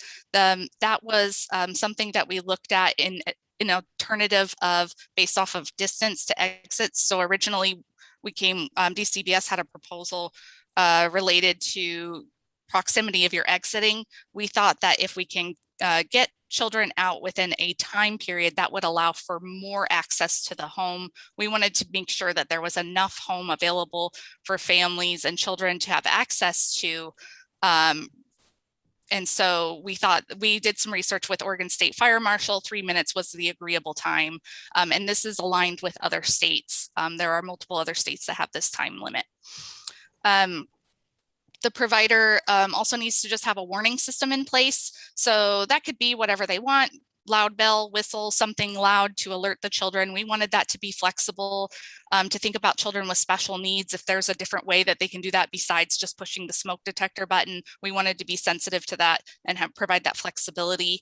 And then during night care, exit paths need to be illuminated. This could be with a night light, those are a couple dollars if there's not that already in place, or a lamp, something to that effect. Next slide. Okay, and then the last component of this is just around record keeping. So we are revising our fire drill record that we hand out standard to providers to just include the things that we're asking them to record. So date, time, the exits they use, the age range of children involved, the number of children evacuated and total number of people in the building, the amount of time it takes, and the name of the person conducting the drill and the alert method used. The intent of all of this is really just for good tracking to see if there's any places to improve on your practice. We're also asking to document the inspection of the fire extinguisher, smoke detector, and carbon monoxide in that same piece of paper. And then we're also asking just a floor plan to post that where parents can see to identify the location of exits, primary and secondary evacuation routes, and the location of fire extinguishers. And yeah, thank you. Yeah, so as we said, these are temporary rules. The permanent rulemaking process is going to be convened. As a reminder, I know we all have a hard stop, but our current rulemaking process requires, it's changed in the last couple of years. It requires that membership structure is reviewed by our leadership analysts and our internal equity committee. They require a parent, provider, and advocate and union representation at a minimum. The rest of the structure is in response to the program. We have submitted 3 temporary rules in the past. COVID health and safety, reimbursement for council and commission members. So this will be our 3rd set of rules with the standard in place. I will hand it over to you, Sue, and hopefully, I know Anna, you had a comment in the chat. Hopefully this, Alicia's explanations are helpful. There's going to be additional support and coaching and understanding what alternative exit means. For example, an exit is not considered a window by DCBS's standards. So we would say an exit is another door. And so we'll be having additional information provided through that technical assistance from licensing specialists. Okay, and I see Remy's posting other comments from YouTube. So I'm assuming staff will respond to those as you see them and as they come in. So council members, I'm going to want to move on to the motions that are in the action item, but I'll take questions first. Kali and then Angie. Yeah, actually, I had the same question having formerly run a school. I was trying to remember how many fire drills we had to do, but I would say it should be aligned with K-12 standards. I think it was once a month, so I'm not sure if that comment is accurate because I feel like that was the frequency, but that was something when I was watching that I was thinking they should be the same, not different. That's right, Cully. Yeah. So Oregon statute requires 30 minutes each school month meant to instruct students on emergency procedures. So I think the difference would be that schools are not typically year round in Oregon, but they're conducted every month school is in session. Okay, Angie. Yes, I had a question about the occasional or possible fire drills that need to be observed by Office of Child Care staff. When might that happen and who would be making that call? Yeah, so our intent was to have that observed by licensors at the time of renewal. So in this way, it is a planned a visit, so it's not catching providers off guard.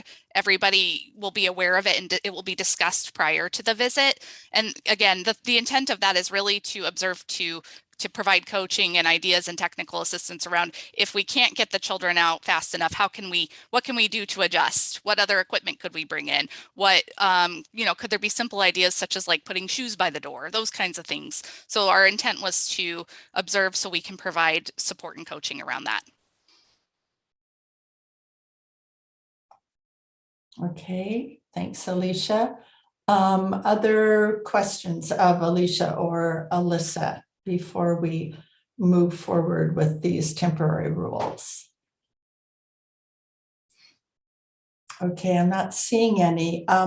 Council members, I want to make sure you've seen the revised council action form, request form that has the language in it for the motions that I've asked Peter if he would introduce for us and put on the floor. So, and it includes deleting the requirement that a drill be held during nap time. So Peter, if you would take the floor, that would be great. Sure. Madam Chair, I move to adopt the proposed language dated January 26, 2022, that temporarily adopts amendments to the Oregon Administrative Rules 414-205-0035, 414-205-00110, 414-205-0130, and 414-205-0140, with the removal of the requirement that a drill be conducted during the established napping or rest time at least once per year. Awesome, thank you. That's our first motion. Is there a second for that? This is Angie, I'll second. Thanks, Angie. All right, discussion of the motion. Any questions on that? If not, those in favor, say aye or raise your hand, please. Any opposed? Seeing no opposed, motion carries. Peter. Madam Chair, I move to adopt the proposed language dated January 26, 2022, that temporarily adopts amendments to Oregon Administrative Rules 414-350-0050, 414-350-0170, 414-350-0375, with the removal of the requirement that a drill be conducted during the established napping or rest time at least once per year. Great. Is there a second for that? We're saying we're striking that, correct? Correct. Okay, I second. Great, thanks, Cully. Any questions or comments on the motion? If not, those in favor, please say aye or raise your hand. Any objections? All right, motion passes unanimously. Alicia, thank you very much for all your work on this, and thanks for joining us today, and we will obviously see you again. Look forward to that. And Alyssa, same to you. I know this represents hours and hours and hours of time. So Council, we are at 2 o'clock, so we need to wrap up. You know that in our packets, there was a document on notifications of upcoming rulemaking. So I would just ask you to read that in your spare time. and know that those are coming in future council meetings. So thanks for staff putting those together. And Remy, thanks for overseeing our rulemaking processes and responsibilities. So any closing comments, questions from anyone? Okay, great meeting. Thank you, everybody, for sticking with us. Thanks, everyone. And thought the agency directors dialogue was wonderful. And Alyssa, as always, thanks for your leadership. Thank you.